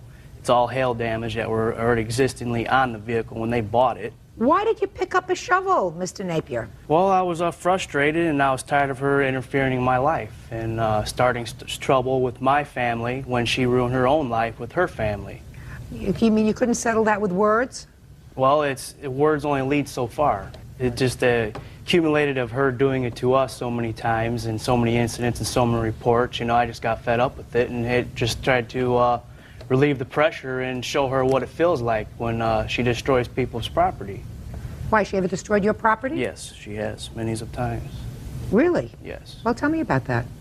Well, I got a report here of stating she did criminal mischief and she popped my fiance's tires in broad daylight, and said that two men in a Buick pulled up and jumped out of the car and popped the tires when she was drunk, and she deliberately went over there and did that. Well, how do you know she deliberately did that?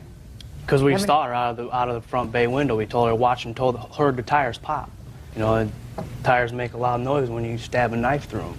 Now, your defense is that, yes, you did cause damage to the car. Yes, and I knew I was at fault, and I paid for it, and I told her that I was sorry for that, you know, and I knew I did wrong, and I got papers reported to me that I needed to go to court. All right, Ms. Kessler, you tell me what happened. He comes to your house, and you run inside. Okay, let's back up a little bit, Your Honor.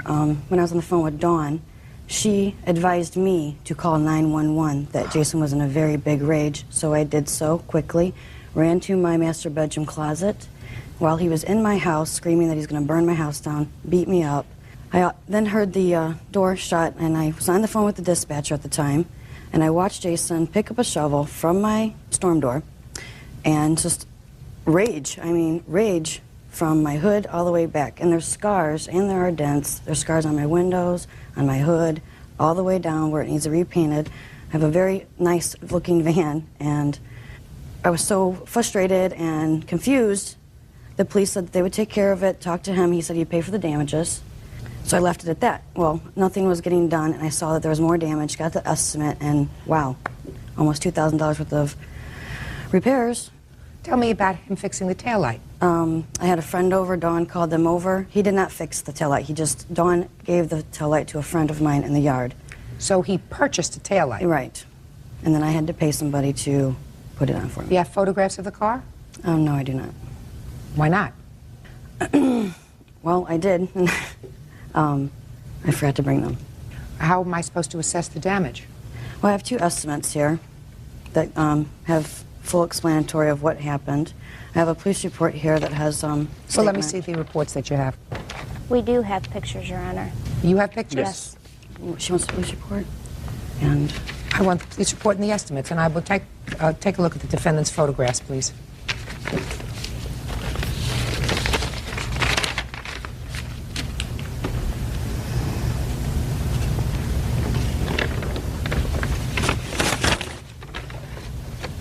Now, Dawn, you did not witness this, is that right?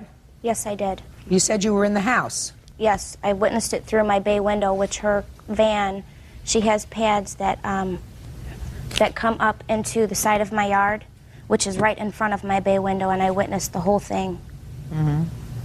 Now you're showing me these photographs, sir. And if those were created by a shovel, they'd be a lot It would bigger have done than that. a lot more damage than that.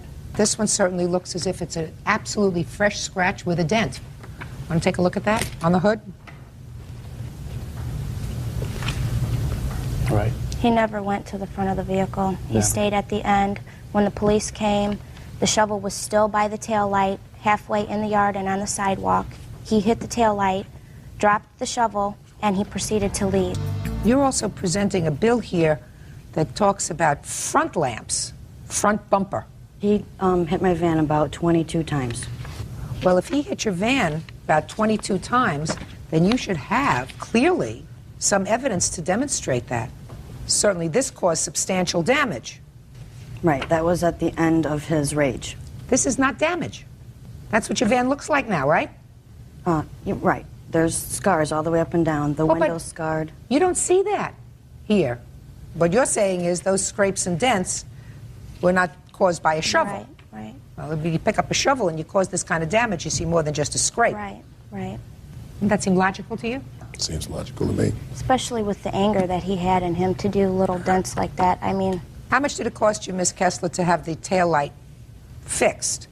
I paid a gentleman $10, a friend of mine, just to install it for me. Miss Kessler, why is it that you felt it necessary to tell Dawn about your cousin's Labor Day foray? I didn't call her purposely for that. Dennis called in on call waiting while I was on the phone with Dawn, and then he told me this information. I popped back over on Dawn and said, well, that was Dennis. And she said, what's going on? And I gave her just facts, that Jason was in Terre Haute on the boat instead of at work. You see, Miss Kessler, what happens is when you stick your nose in somebody else's business, something's going to happen. I mean, what did you think? Jason was going to thank you for outing him with his girlfriend? Did you think he was going to be happy about that? That he's out fooling around on a weekend when he's supposed to be working? In any event, I think you better settle your differences, because if you're not only cousins but neighbors, this kind of stuff is absolutely ridiculous.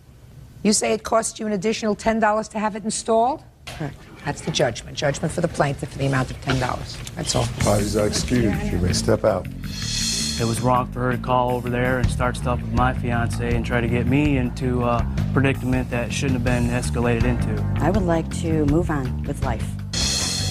And now the next case. All parties on York versus Morash. Step forward, please. 64-year-old retired postal worker Beverly York is suing her son, 39-year-old mover Leonard Morash, for a loan to pay outstanding court fines.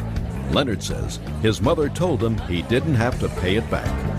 According to your complaint, your son was incarcerated. What were you in jail for, sir? I fell into possession of a firearm, ma'am.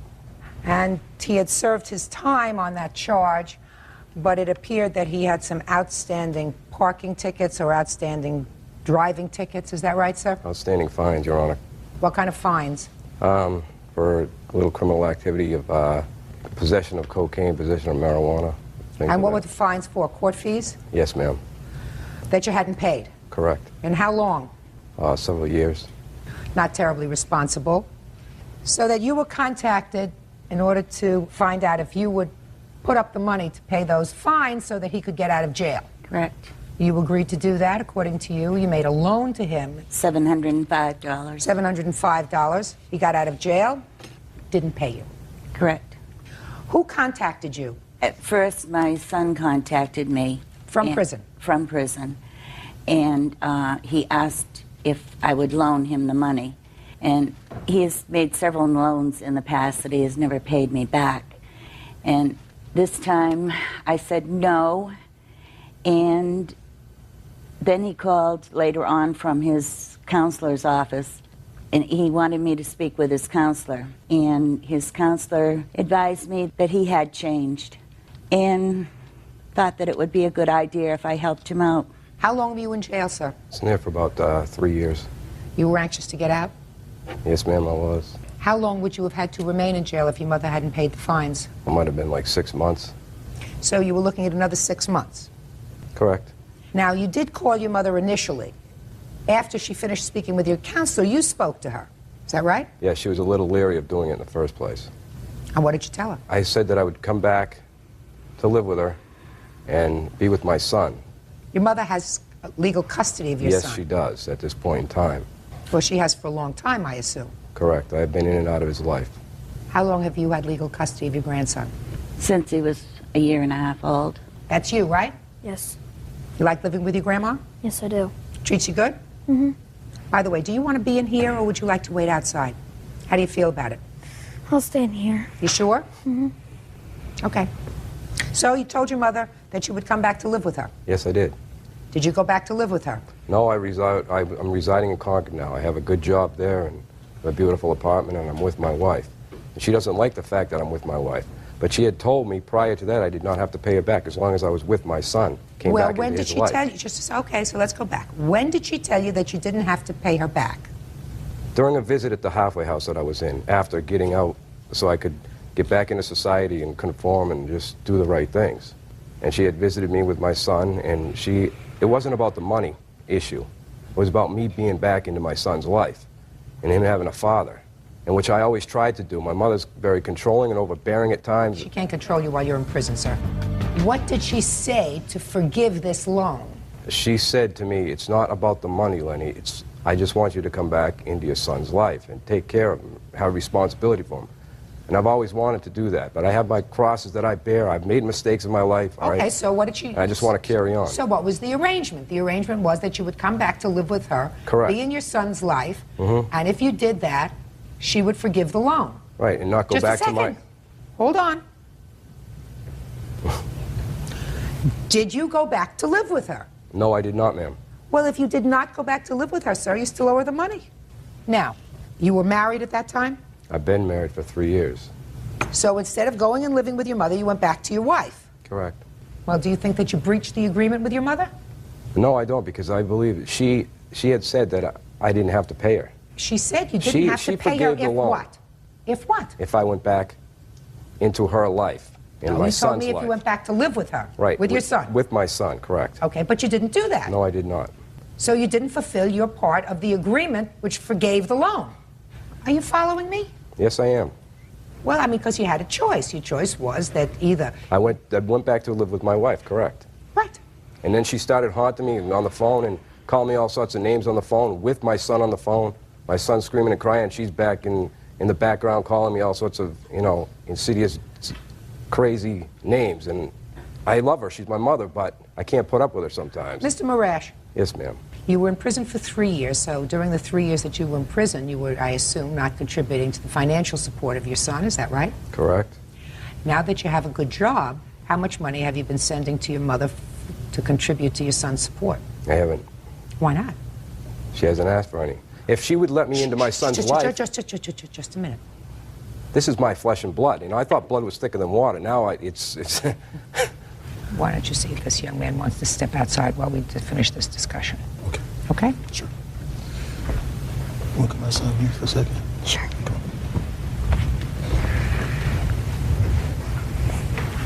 How you doing?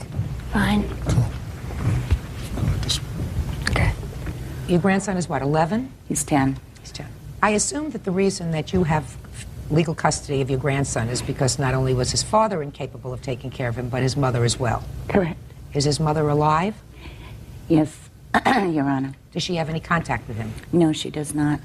You should not wait for her to say, I need some money for him. She's been managing without you for 9 years.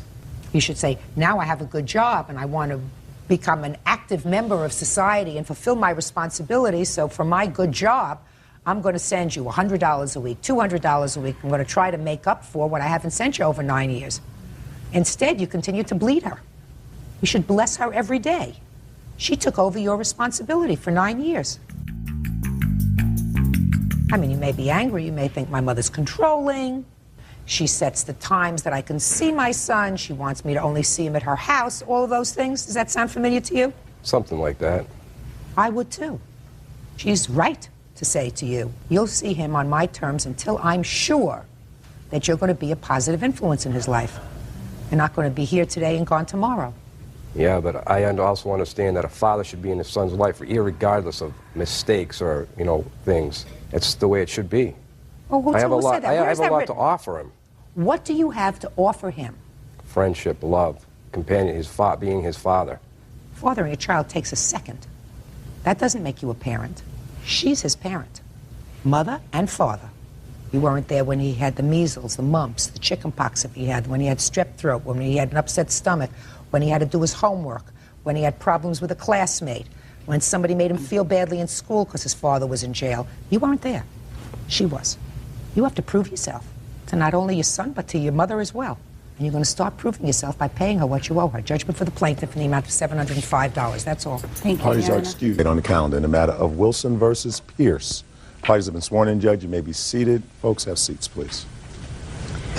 Miss Wilson, according to what I've read, you knew the defendant through a niece of yours. Yes. The defendant had 2 children, and she found herself pregnant. Yes. And had very little money.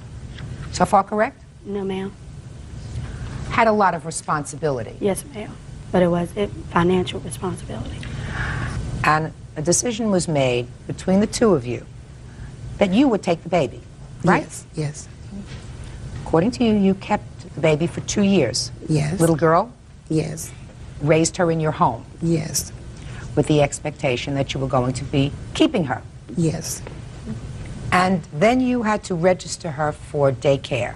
You notified the state that her survivor's benefits, because her father was deceased. Yes, her father was deceased. Should be transferred to you. Yes. And that when Miss Pierce found out that you had done that, she came and took the baby back. Yes. And you want to be compensated for the 2 years that you supported this child. That's what your lawsuit is about. Yes. Right? It is correct, Judge Judy. Miss Pierce, according to you, nothing could be farther from the truth. Miss Wilson did not raise this child. The child lived with you always. Yes, ma'am. Okay. Miss Wilson, during what stage of the pregnancy did you make arrangements with Miss Pierce to take the baby? At delivery. At delivery? At delivery. Were you in the hospital when the baby was born? Yes, I was. Do you have any other children? Yes, I have 6 other kids. Are they all grown? No. How old are they? Starting from 4 to 14. Could you tell me why you chose to take on this additional responsibility? Because I love kids, and the 6 that I have, it's not biological mine, and they're not biologically yours. No, not biologically. Are they adopted children? No, just some kids are keeping until their parents can get on their feet and they come and pick them up. Do you work? Yes, I work for the Wake County Public Schools. Who takes care of these children when you're working? Daycare. Do you get any assistance from the state for them? No, because I don't have legal custody of them. And how long has the 14-year-old been with you? Oh, she was 6 weeks old. Is that you? Step up That's here. my daughter, Tabitha. Tell me your first name. Tabitha. Tabitha. Do you see your biological parents? You do? Every other week. Do you go to their house? Mm-hmm. You stay with them for a weekend? Yes, sometimes. But you've been living with Miss Wilson since you're a baby. Mm-hmm. She take good care of you? Mm-hmm. How do you do in school? Good. Do you help take care of the younger ones? Mm-hmm. I love them to death. I love little children. Do you know Miss Pierce's baby? Yes, ma'am. What's her name? Diamond. Do you remember when Diamond came to live with you? Yes, ma'am. Tell me about that. She had called us to come to the doctor because she was about to deliver Diamond. So I went with my mom, woke me up, we got dressed, and we went to the hospital. Francis told the doctors to hand her over to my mom when she came out, and my mom walked around and held her, and she smiled at me and my mom. And then that's when they put her in a little bed, and then we all went home. Then 2 weeks later, she called for us to come and get Diamond. Did Diamond live in your house all the time? Mm-hmm. Have a seat. You got no support from this child at all during the time she was with you? No, I didn't. Not at all. And tell me what happened after 2 years, Miss Wilson. I told Francie that I need to put Diamond into... This is Francie? This is Francie's. I need to put Diamond in daycare, and I needed $90 to do so. And, well, that didn't work. So I went down to Social Security, and filed for Diamond's SSI to come to where Diamond lived, which is my address. I had that done, and then I went back home. In about 2 hours, I called Frances and told her what I had done, and if she rejected, I wouldn't get it, but if she didn't, I would get it for Diamond. And she said, no, you can't, because this is what I need over here. But I said, well, Diamond don't live over there. Diamond lives here. So I'd say an hour, 2 hours, the Raleigh police come to pick her up. That was April the 28th this year, 2000. And I haven't seen her since then, but I want to see my baby. That's my daughter. I mean, she had her, and I love this baby. I want to see the baby. I want to see her. Miss Wilson, what do you do for the school system? I'm a teacher's assistant. You don't have any court papers for any of your children that are living with you? No court papers, no legal documents. No guardianship papers? No.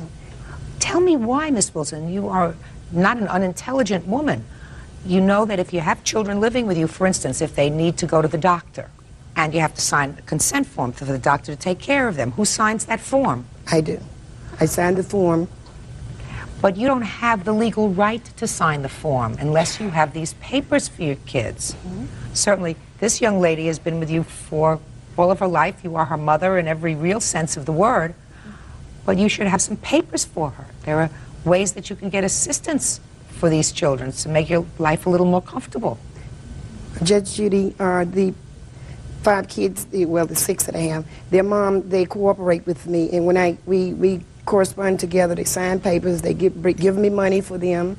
And that's one reason why, because I didn't want to sign the legal papers for them, because they cooperate. We would talk, and we just got along great. But when it comes down to Miss Frances, we just couldn't communicate.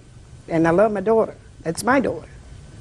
Well, Miss Wilson, if she did live with you for that 2-year period, and she did not live with her mother, and if you want to fight for custody of her, I believe that you have the right to do that. I can't tell you what the outcome of that case would be, Miss Wilson, but there are certain rules with regard to parenting. You cannot leave your child with someone else for 2 years and just decide to take her back. The court, however, Miss Wilson, will look into your current situation with the other children that you have in your house, and they're going to scratch their heads like I am and say, listen, either this woman should be nominated for sainthood or there's something wrong with her. I have a feeling it's the former rather than the latter, because it seems that you have a working relationship that most courts can't work out for at least 14 years with regard to having a nice relationship with your biological parents, but knowing that you have a secure, stable home with you. Judge Judy continues in a moment. At the time, Diamond's father was going through some problems himself. He was dealing with drugs, staying in and out of prison. I have a sense that you are struggling with these 3 kids. I am. Real cases, real people. Judge Judy. Shirley Wilson is suing former friend, 27-year-old Frances Pierce, for the cost of caring for Frances' baby. All right, Miss Pierce, let's hear your side of the story. Yes, ma'am. I was introduced to Miss Wilson. I was 6.5 months pregnant. At the time, Diamond's father was going through some problems himself. He was dealing with drugs, staying in and out of prison. And at that time, I just moved. I was going through a lot of stress. I found out I was pregnant. I didn't go get any prenatal care until I was 6.5 months pregnant, because I didn't want to realize that I was actually having another child, just getting myself back on my feet, getting in good, doing good. I said, I don't really want to have this baby. I don't want to abort, okay? I want to find another situation. We sat down, we talked. She'd come to my house. I would go visit her. We talked about maybe giving up for an adoption. I said, well, okay, right now, in the situation I'm in, I can't deal with her father. I know I'm not going to get any help. I'm just getting off of assistance, and my goal is to keep going. I don't want assistance anymore. Okay, but you had already talked to Miss Wilson with the idea that she would adopt your baby. Yes, ma'am. But she knew, yes. Okay, go ahead. Okay, then when Miss Wilson came up, that's true, her and the daughter came up and Diamond was born. She did hail Diamond. They talked or whatever. After that, I did not see Miss Wilson anymore till Diamond was like maybe 3.5 weeks old. She did not keep Diamond. Diamond went with Felicia Wilson and her mother. Social service paid them to keep them, because at that time I was working at Winn-Dixie and I was cleaning buildings at night. What happened after 3 weeks, Miss Pierce? I went to work. I went back to work. And who took Diamond after 3 weeks? She stayed in my home, but Felicia Wilson and her mother Social service paid them to keep her while I worked. Well, tell me under what circumstances she started to stay with Miss Wilson. Miss Wilson came by and said her school donated a whole bunch of clothes and stuff for Diamond. Brand new clothes. She said, Francis, I understand the situation you're in. She said, we'll sit down and talk about it. Right now it's probably not the right time to talk about it. She said, but I will agree to let Diamond stay in my home if you need it. I said, well, right now I don't really need her to stay overnight. I just need help with daycare until they will approve me to get it, because at that time my assistance was ran out. I wouldn't even be able to apply for any more. When Diamond got 9 months old, she said, I'm attached to her, and I cannot let her go. If we want to do it another way, we can do it. If you don't want to do it the legal way. And I told her I wouldn't do it the legal way because I felt guilty with myself. I can't give her up like that because she got sisters and brothers, and it will break their heart. When she leaves to go over there for the weekend or during the day, they run to her. They want to go with Shirley. Shirley has taken them with her, and she has babysitted my other 2 kids while I work, and I work down the street from her apartment, cleaning. She would come and get my kids. When I get off work, I would go back up the street to get them. I wouldn't apply for child care. They approved me child care for all of my kids under the agreement if I went back and got some trade in school. I did. Went to CET and graduated in medical billing. Where was Diamond living from the time she was 9 months old? Off and on between both of our houses during the weekend. She stayed with me during the week. You don't mean during the weekend? During the week, Diamond stayed in my home. If she wasn't there babysitting with them, she stayed because Ms. Wilson worked at school. She's a janitor at Wake County. She worked, so how could she keep her in her home when the other kids are in school? Okay. You have things that you want to show me? Yes, I have. When I first put Diamond in daycare, I have the daycare papers each day coming home telling me about. I also have Diamond's birth certificate. I have Diamond from birth to 2 years old in pictures. Let me see. Judge Judy, the papers she has is the papers when a kid come home from school, it's in the bag. They would say, we need Pampers, well, we need wipes. I understand exactly what it is. I Okay. have grandchildren. And I have go the to same daycare. papers she has. Well, let me see them. I have an application for when I went. No, show me the bag. No, I don't. It's a bag. It's a book. You know, your bag. I understand that. Show me the stuff that came out of the bag that says you picked her up from daycare. I don't have. She ran on a van. She rode on a van. Transportation was provided for Diamond in her cubby bag. Everything wherever they say her daily. She did this today. She ate this today. We need Pampers. We need wipes. Yeah, I know that. Please send. No one had to sign for that. That was just a daily routine for them. I understand that, but she has it in her possession. Because when she would call and tell Mr. Mills, I'm coming to pick Diamond up, he would give her the whole bag with the Pampers and everything. So she came to pick the child. Yeah, in the evening, yes. She came to pick the child up in the evening. Yes, ma'am. After she would call me. Just a second. If she was picking her up in the evening, that suggests to me that she slept at her house. Sometimes, yes, ma'am. Okay. Judge Judy continues in a moment. She went back and had Child Protective Service put on me, Social Security. They cut my daughter's benefit.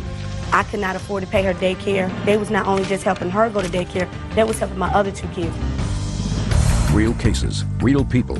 Judge Judy. Shirley Wilson claims 27-year-old mother, Frances Pierce, owes her for 2 years of child care. So she slept at her house, according to these papers, at least half the time. No, ma'am. You know, according to these papers, if she were picking her up in the evening. Judge Judy, can I explain something? Yeah. The way that it works in Raleigh, if I'm at work, I have to sign a statement stating who's authorized to release my kids off the van, which at that time was Mr. Napoleon Mills, was my fiancé. He's not your fiancé anymore? No, ma'am. He, at that time, had to work himself. So she would call me and say, Francis, I'm going to come by. I will call Napoleon. Shirley's coming by. Just give her the bag. Everything is in the bag. Okay, Miss Pierce, right now we have the following problem. We have a problem with Miss Wilson and your daughter Diamond, who were clearly attached to each other, not seeing each other since April 28th. For whatever reason, for whatever anger you may have with each other. None. I don't have any anger towards her. Great. You got attached, she got attached. There was a time in the beginning that you were going to let her adopt this child. Yes, ma'am. She, even for a short period of time, was laboring under that assumption until you felt as if you couldn't do it legally, according to you, but you would do it in spirit because she could come and take her whenever she wanted to, and she could be as an involved parent as she wished. So she was really doing a good thing because you were at a stress time. But right now your daughter has an attachment to her, and it's not the right thing for her not to see her. It's not the right thing. I understand that. It was just the fact that I didn't like the procedures. After I told her no, she went back and had Child Protective Service put on me, Social Security. They cut my daughter's benefit. I could not afford to pay her daycare. If she didn't go, they was not only just helping her go to daycare, they was helping my other 2 kids. When they take one out, that means the other 2 come out. That means I have to stop working. I got to depend on other people. I explained that to her. I had to go to legal aid, get lawyers and things. Okay. I mean, I understand what she's doing. I have no problem with her seeing Diamond. Diamond loves her to death, but I just did not like the fact that she did not ask me for $90. I paid $191. So giving her $90 ain't no big thing to me. But why should I give it to her when she worked the same time I do? You have no problem with Diamond spending some time with Miss Wilson during the day, not overnight. Okay? Okay, that's fine. Great. All right. Love that. Now, are you going to be able to work out informally Diamond spending, say, the weekends at Miss Wilson's house? The weekends. Her biological grandmother has her for the weekends, on the weekends, because they don't have no bond since her father's been dead. So you mean just recently she's been spending time with her biological grandmother? Yes, ma'am, she has. Judge, she don't know her biological grandmama. That's why she's spending time with her grandmother. Okay. Because her father and his mother never got along. She's going through a thing herself. She's not going to live too long. And I feel my commitment to her is to let her at least bond with her biological. I don't have a problem with her seeing her. She knows she knows her biological grandmother. She took her down to her biological grandmother's house to visit her. Miss Pierce, I have a sense that you are struggling, doing well, but struggling with these 3 kids. I am. Because if Diamond's biological grandmother didn't bond with her because she didn't see her for 2 years, and now Diamond is not with Miss Wilson on the weekends, so you really needed somebody else to fill in. So you're getting, so the biological grandmother is a very good vehicle to fill in. That's not right for Diamond. No, that's not the way it was. That's not right for Diamond. Well, that's pretty much what you said. She said she hasn't bonded with her biological grandmother, so now she's doing it. Because of her father. Well, how long is her father dead? He's been dead for 2 years. He's been dead for 2 years. Yes, ma'am. So for the last 2 years, she hasn't been seeing Diamond every weekend. No, she's been seeing Diamond off and on. Ms. Wilson set it up to her. Off and on. Yes, ma'am. Not every weekend. No, ma'am. Judge Judy will continue in a moment. So you make arrangements with Miss Wilson. Do it. Because I have a sense that if she believes that Diamond is being well taken care of. I don't, Judge. Well, if you don't, then you have to do something, Miss Wilson. Okay. If you don't, then I've told you what you have to do. Okay, I'll do that. If you think that this child is being shifted around from place to place because Miss Pierce is really overwhelmed, you have a responsibility to this child. And your responsibility is to proceed for the first time, at least, in a legal, formal way. Okay. You have to do that. But as far as this case is concerned, you did not have a formal arrangement with her for support for Diamond. So you're going to be unsuccessful. She didn't have any money anyway. The problem is, if you're going to proceed in a legal fashion by going to court, there is going to be a battle. Maybe, maybe not. If you are not going to proceed in a formal legal way, but want to continue to see her when her mother says that you can, then you have to maintain a good relationship with her. You understand? Yes, I You have any understand very questions at all? No, I don't. Do you have any questions? No, ma'am, I don't. Good. Good luck to you all. Nice to meet you. Thank you. Hatch. Please have been sworn in, Judge. You may be seated. You're Timothy. Yes, right? I am. Who are you? I'm his wife, Maureen. Do you have anything to do with this case? Yes, I do. When we got married, it became just as much my problem because it's... Sit down for a minute. Thank you. Mr. Crapo, according to the complaint that you filed, you and the defendant had a long-term relationship. Yes. There came a point when you separated. When was that? About a year and a half ago. And at the time you separated, according to you, you agreed to allow the defendant to charge a dresser for her bedroom on your credit card. Yeah. She did charge a dresser and she paid that off. But then, according to your complaint, she went back and bought a whole bunch of other stuff that she has not paid for. Not a dime. Okay. When did she, according to you, purchase the items that she didn't pay for? I got 3 receipts here, $426.99 at 10:40. Valley Hatch went in and charged $141.13. 10:43, 3 minutes later, $997.45 was charged. Then, 11:20, probably before she even got home, she turned around and went back and charged $393.73. What's the total amount of the bill? Well, this comes out, when I first got the bill, it was 15-something. It was in 1 year, no interest paid. She kept telling me she was going to pay it off. Okay, just a second. The recent bill. So when you first were notified of these charges, yes, did you call her? I didn't know how to get a hold of her, so I went to her work. And what was the conversation? She told me that she was responsible for it, that she would pay it off, that, you know, everything would be taken care of. You said something about one of these 1 year interest-free stuff. Did Yeah. she tell you about that? Yes, she did, and she told me that she was giving the money to her grandpa to hold, and I asked her, well, why don't you just go pay the bill? She says, well, I'll spend the money that way. If he holds it, I will pay it off at the end of the year, the whole sum. So I kept getting these bills, you know, no interest. It was 15-something, 15-something. Now all of a sudden the year's up, and now I get a bill. My last bill was for, now that they added interest, $2,398.01. So what happened to Grandpa? Your Honor, I borrowed money from my grandfather earlier before the relationship had ended. I paid back the money that I owed my grandfather, and my mother and my grandmother was trying to get me into some kind of fund as far as putting a little bit away a week so that I will have some money left over for myself. I never said anything to the plaintiff about that. Well, sure you did. Ms. Hatch, of course you did. You want to know why I know that you did? Because how would he have known that you were giving money to your grandfather? Because, I'm sorry, Your Honor, when the relationship had ended, the plaintiff and I were still having phone conversations. We were still talking, and I was telling him about my situation with my grandfather. We were still on a personal level where we could talk to each other at the time. That is completely wrong, because I was talking to her before I got the bill.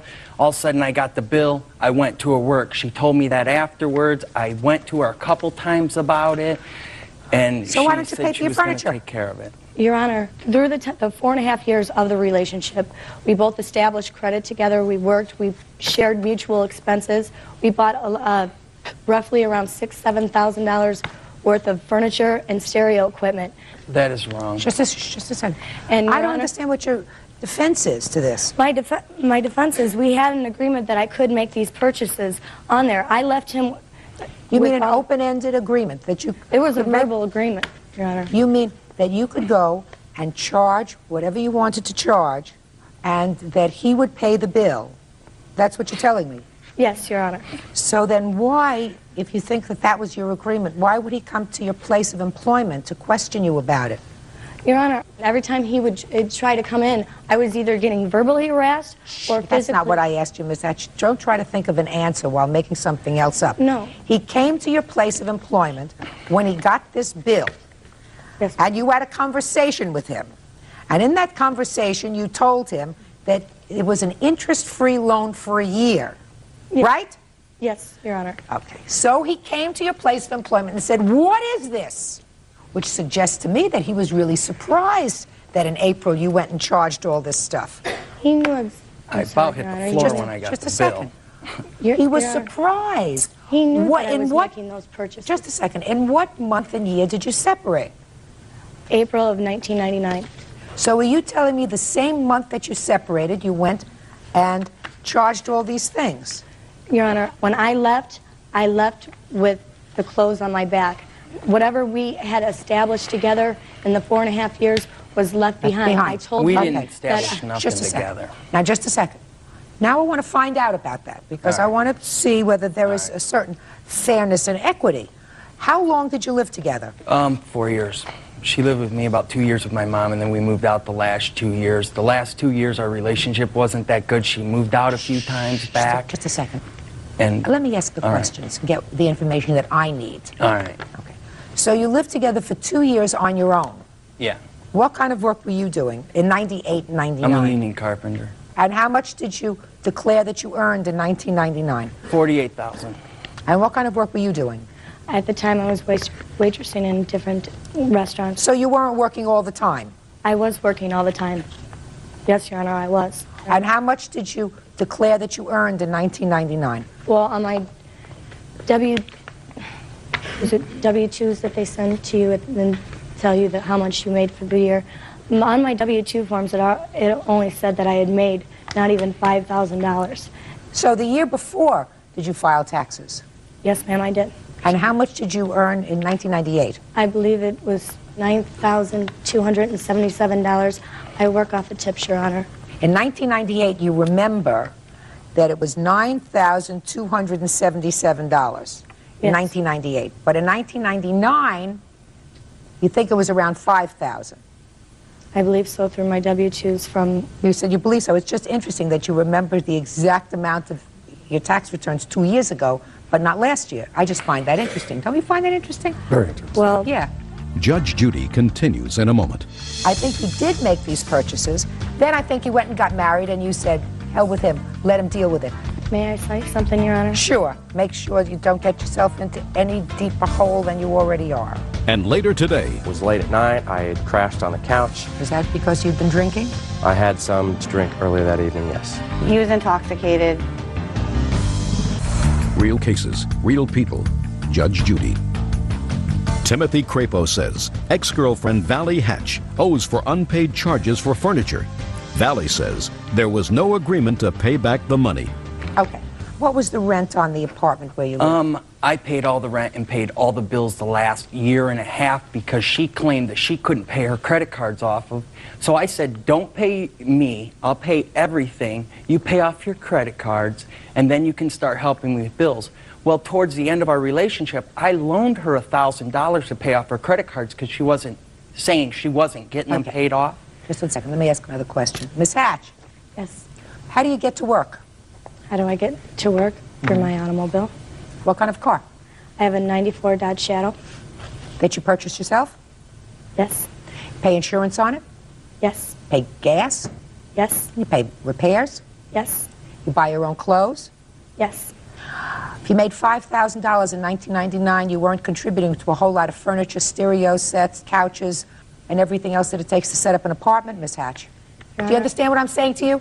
So it sounds to me as if the plaintiff, whatever furniture was purchased by him. Your Honor, I made tips.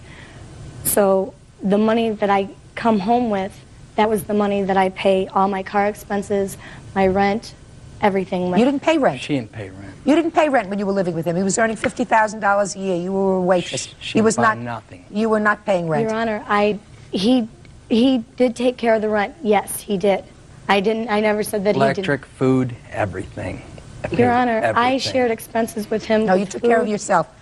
Miss Hatch, your defense was that you walked out of the relationship with nothing, and you each contributed half of those items that were in the house. So as a result of that, the plaintiff said to you, go and charge furniture and I'll pay for it. Well, that sounded as if it might be plausible, except I don't believe you. I don't believe that that's how it happened. I believe that he told you you could make a limited purchase. You did make a limited purchase. You did pay off that limited purchase that you made, and then you said, I need a few more things. I'll go and take care of it. Then let me tell you what I think happened. I think you did make these purchases, and then I think you went and got married. That's what I feel happened. Then I think you went and got married, and you said, hell with him. Let him deal with it. Because, oh, yes. That's what happened. Because I see no other reason for him, if you had an agreement to pay for furniture for you, for him to have come to your place of employment, which you acknowledge that he did, to question you about this bill, which you acknowledge that he did, because at that conversation you told him it's an interest-free loan for a year.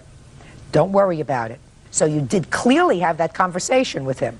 May I say something, Your Honor? Sure. Make sure you don't get yourself into any deeper hole than you already are. I was harassed at work. I was physically harassed at work. I have photos of being physically harassed at work. By whom? By him? No, ma'am. every time me and my wife, she wasn't my wife at the time, she was my fiance, went into Angelo's, which is a club in Maryville, she would run into my wife. She told her not to come in there, would verbally attack her. That's what she's talking about. She verbally attacked my wife. What it boiled down is she charged money. And she charged money. She charged money. She charged money. She intended to pay it. Maybe she intended to pay it. Yes. In any event, what is the total bill now with interest? $2,470.88. And that's exactly what you're suing for. And that's what I want. Judgment for the plaintiff. Thank you very much. Parties are excused. You may step out. Well, I just want to start all over again. Keep your guard up and don't give anybody anything, I guess. And now the next case. All parties on Bloom versus Frank. Step forward, please. 28-year-old student Michael Bloom is suing former roommate, 24-year-old homemaker Teresa Frank, for stealing money out of his day planner. Teresa is denying the charge. Mr. Bloom, it is your claim that the defendant stole $523. Want to explain to me what makes you think she took your money? On the date in question, the Sunday the 22nd, my planner turned up missing. The night before, I had received my VA check, cashed it with a friend of mine. We went to a banquet, and after the banquet, we stopped off at Carl Sr. I was counting my money. I had five $100 bills, a 10, 2 5s, and a couple 1s. After we left, I placed it all back in my planner. What kind of planner? It's this planner right here, Your Honor. Went back home. It was late at night. I had crashed on the couch. Hadn't been feeling good all weekend, and that's where I stayed all day Sunday until I had to take my friend's car back. When I left, I had grabbed my backpack. I didn't see my planner anywhere. I automatically assumed it was in my backpack, and I left. I went to the store. When I went into my backpack to get the planner out, my planner wasn't there. So I assumed I just didn't grab it. I went back home to get it. Where I had thought I had left it, it was not. Judge Judy continues in a moment. I had found it, but there was no money in it. I said, "Where did you find it?" He said, "In my room." In your room? Yeah. I laughed. Real cases, real people. Judge Judy. Michael Bloom says former roommate Teresa Frank stole $523 from his day planner. Okay. Do you live with the defendant? We did, yes. Were you living with her last month? Yes. Was this a roommate of yours, your girlfriend? What was it? Just roommates, just friends. How long had she been living there? Over a year, Your Honor. So you have 2 different bedrooms? Correct. Okay. Go ahead. We searched the whole house, didn't find it. I looked in my room, I looked in the whole living room, the bathroom, everywhere where I thought I may have put it, and I couldn't find it. A little while later, she was outside with a friend of hers smoking a cigarette. Just instinctively, I'd checked her room. Maybe her son got a hold of my planner, and that... How old is her son? Almost 2 years old. Go ahead. So I instinctively checked her room, thinking maybe he got a hold of it. I had found it in a brown paper bag. There was some of his toys and some clothing in it, and there was everything else was in the planner, but there was no money in it. So what'd you do next? I said I had found it, and from there she was apologetic about it, said, offered to pay me the money back, and at that time I was very upset. I had to take my friend's car back to her. I said, "Don't worry about it. We'll take care of it when I get back," and I left the house. When did you return to the house? Later on that evening. What happened later on that evening? She brought up that she feels that she shouldn't have to pay the full amount that was in the planner because she didn't know that was in there. She offered to pay half, $250, and I went to bed after that. So what happened? The next morning I got up. Per the verbal agreement that we had the night before, I wrote up a simple statement saying she would pay me the $250 by the 30th, which was that Monday, which is what we had discussed the night before. She didn't want to sign it. Did she ever say that she took the money? No. Did she offer any explanation as to why the planner was in her room? Not that I recall, no. Okay. When you said you came home and crashed that evening, was that because you'd been drinking? I had some to drink earlier that evening, yes. And is that why you crashed on the couch? No, at the time my computer was on the coffee table in front of the couch. I was checking my email and watching some TV, and that's ended up where I crashed. All right, Ms. Frank, now I'll hear from you.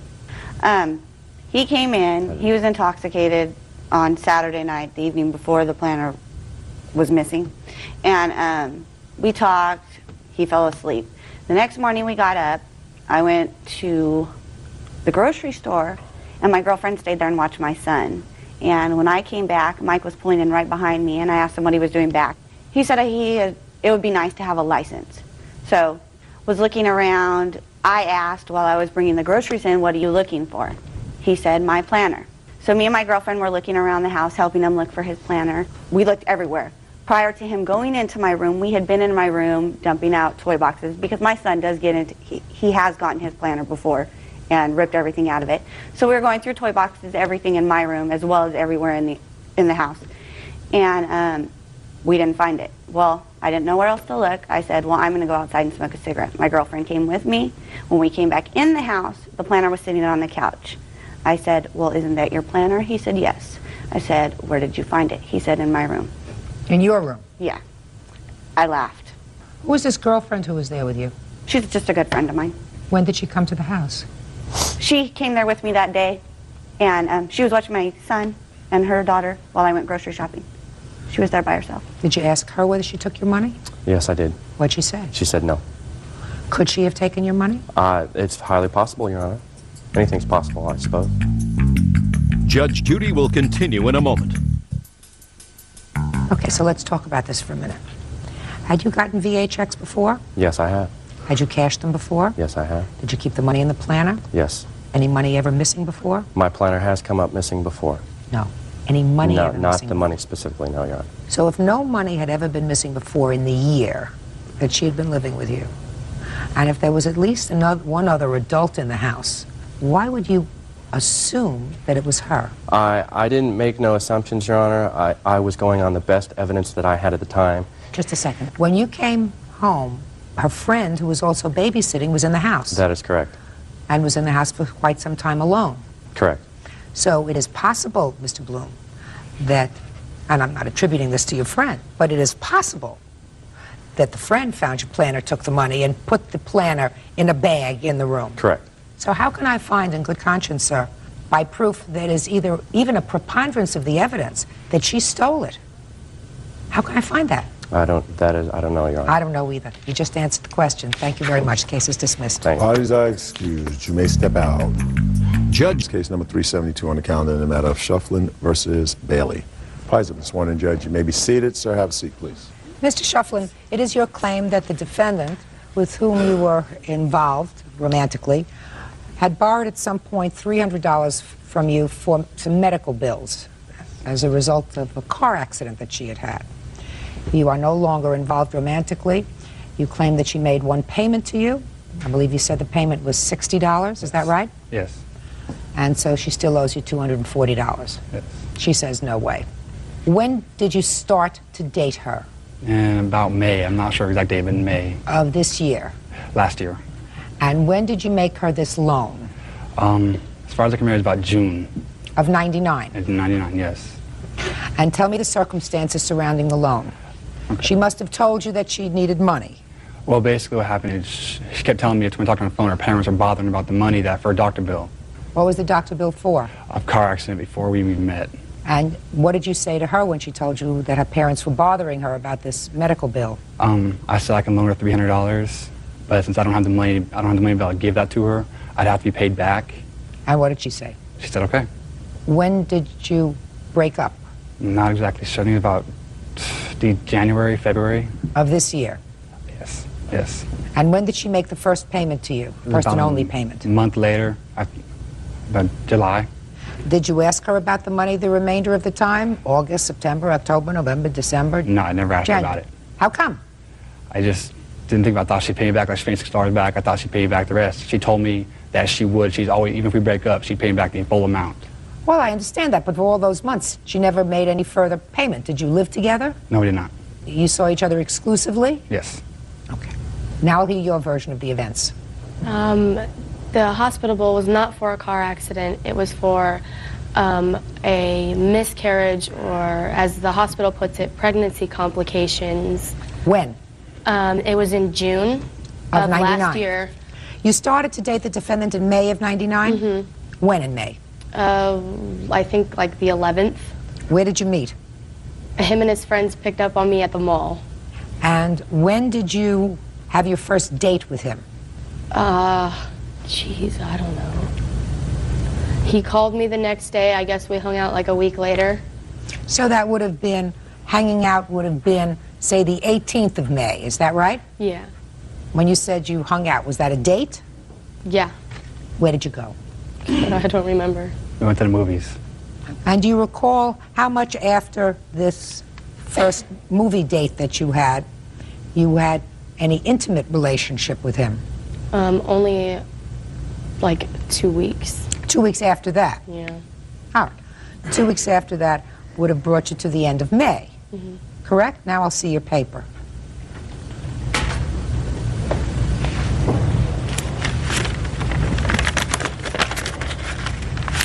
It's really small, sorry.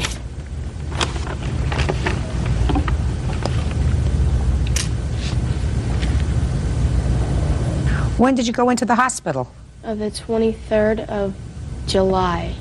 In your reply, you said this all started in June of '99 when I became pregnant by the plaintiff. I got pregnant in June, but I was in the hospital in July because I was about 4 weeks along.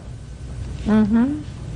Tell me about this automobile accident that you had. The automobile accident was like 2 months before I met him, like a month before I met him, something like that. Right. Tell me about it.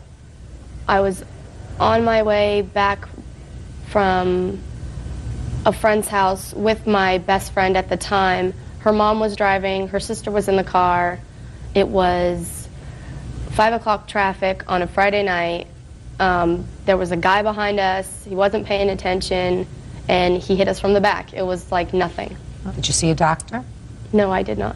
Okay, so you say that this $300 that he gave you was towards the medical bill for this pregnancy that you had after you met him. Yes. Is that right? Mm-hmm. Did you tell him that? Yes, he knew. So tell me what you told him.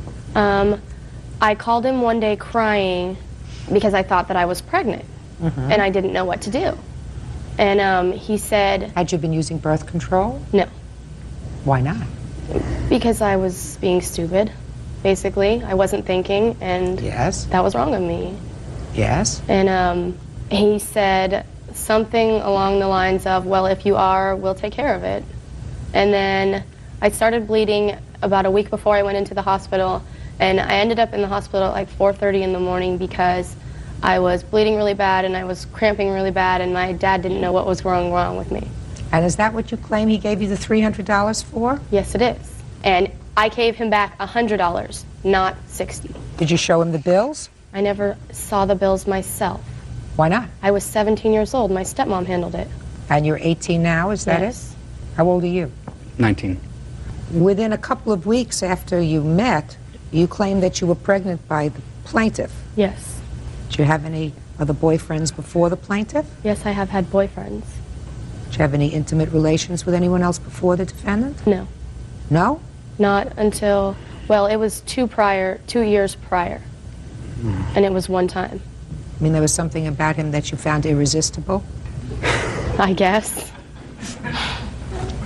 Couldn't tell you what it was, but... One of the problems that I have, sir, is that after you gave her this money, you didn't ask for it back in the 6 months that you continued to date, right? Yes. So what I want to know is, why now? I wanted it back for a long time. I just never got around to going to the courthouse and filing the suit for it. That's basically, I wanted it. It wasn't a loan at all. It was not meant to be a loan. I just never got around to the courthouse. You said it wasn't meant to be a loan? I mean a gift. Excuse me, I'm sorry. I never gave her money for a doctor bill, and she never told me that the money I gave her was for the pregnancy of the doctor bill. If it had been for that, cool. I will pay for that if You it is know for better that. than that. Miss Bailey, the problem that I have is that you say you paid some of this money back. I did. Why? Why? Because he was like getting a new job, and he was kind of in between jobs, I think, at the time, and he had just bought a car. And there was this thing that he really, really wanted to get for the car, and I happened to have just gotten paid, so I gave him the money. And the only reason why we're standing here today is because he's mad because he cheated on me and I broke up with him. Now, you say that this money was used for complications as a result of pregnancy. Yes. That doesn't necessarily mean it wasn't a gift. Just because you had a medical bill doesn't mean that he obligated himself to pay it. It's his baby. He should have to pay half of it. That's not written anywhere, madam. Where's that written? You're telling me that if this happened to you, you wouldn't think that... This wouldn't happen to me, madam. I'm smarter than that. We're not talking about things that are moral. We're talking about things that are legal. You see, if two people are not married, there is no presumption that this child is his child. None whatsoever. If two people are married and the wife becomes pregnant, They are jointly and severally responsible. That means both of them together and each of them individually are responsible. You know what it means? Are responsible for the hospital bill or any bills as a result of this pregnancy. But when two people are not married and they choose to have sex, unprotected sex, the woman, unfortunately, is usually the one that gets stuck if there's a complication. But there is nothing in the law that says he is responsible to pay for half of anything until he has adjudicated the father of a child. And that doesn't happen until after a baby is born, and they can do blood tests, but not before. That's the law. Now, that may be unfair to women, but that's the law. So you have to give them back, and I will give you credit for the $100. You say it was $100, you say it was $60, Mr. Schleffen, it's not such a big deal. Judgment for the plaintiff in the amount of $200. That's all. Thank you. Parties are excused. You may step out. Don't ever date this boy. Ever. Don't date her. And now the next case. All parties on Chavez versus Johnson. Step forward. 43-year-old construction worker Chris Chavez is suing former landlord, 43-year-old dance instructor Christy Johnson, for the return of a security deposit and rent after she evicted him without notice. Christy says Chris was constantly drunk. Mr. Chavez, you rented a room from the defendant, Yes, Your Honor. and according to you, she unceremoniously told you you had to leave after several weeks. Yes. And you are suing her for the return of your security deposit Correct. and any prorated rent. Correct. Okay? Yes. And she said she was forced for safety reasons to have you evicted immediately, and that she's not returning your security deposit because there was damage to the room. That's what this case is about, right? Mostly. That's good enough for me. Mostly is good enough for me. Okay. How much was your security deposit? The security deposit was $294.50. And the rent? $350. When did you move in? On August 8th, And when were you told to leave? August 27th, I believe it was. Not real accurate of the date when I left. I was too afraid, and a lot was going on. Okay. Is it correct that he left on the 27th, that you told him to leave on the 27th? I gave Chris notice in writing. First, I gave him a letter on the 23rd trying to work out the problems that were going on.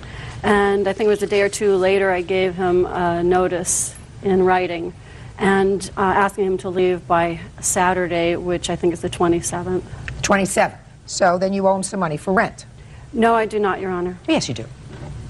Your Honor? Yes. He paid rent through the end of the month. Yes. And he left of his own free will. You told him to leave by Saturday. That's what you just told me. Yes. What do you mean? How could he leave of his own free will, madam, if you gave him a letter telling him that he had to be out by sundown on Saturday? That's not leaving of his own free will. Well, I didn't have to get anybody to kick him out. Are you for real? Yes. Yes, I am, Your Honor. Now, let's talk about his security deposit. What was wrong with the apartment? He had left all his stuff there, and that is because he got in a car accident while being drunk. What was wrong with his room that you did not return his security deposit? I had to spend my time packing up his things, cleaning the room. I had to paint the room. He started painting the room and didn't finish the job, so I had to buy paint and paint the room. Because you kicked him out?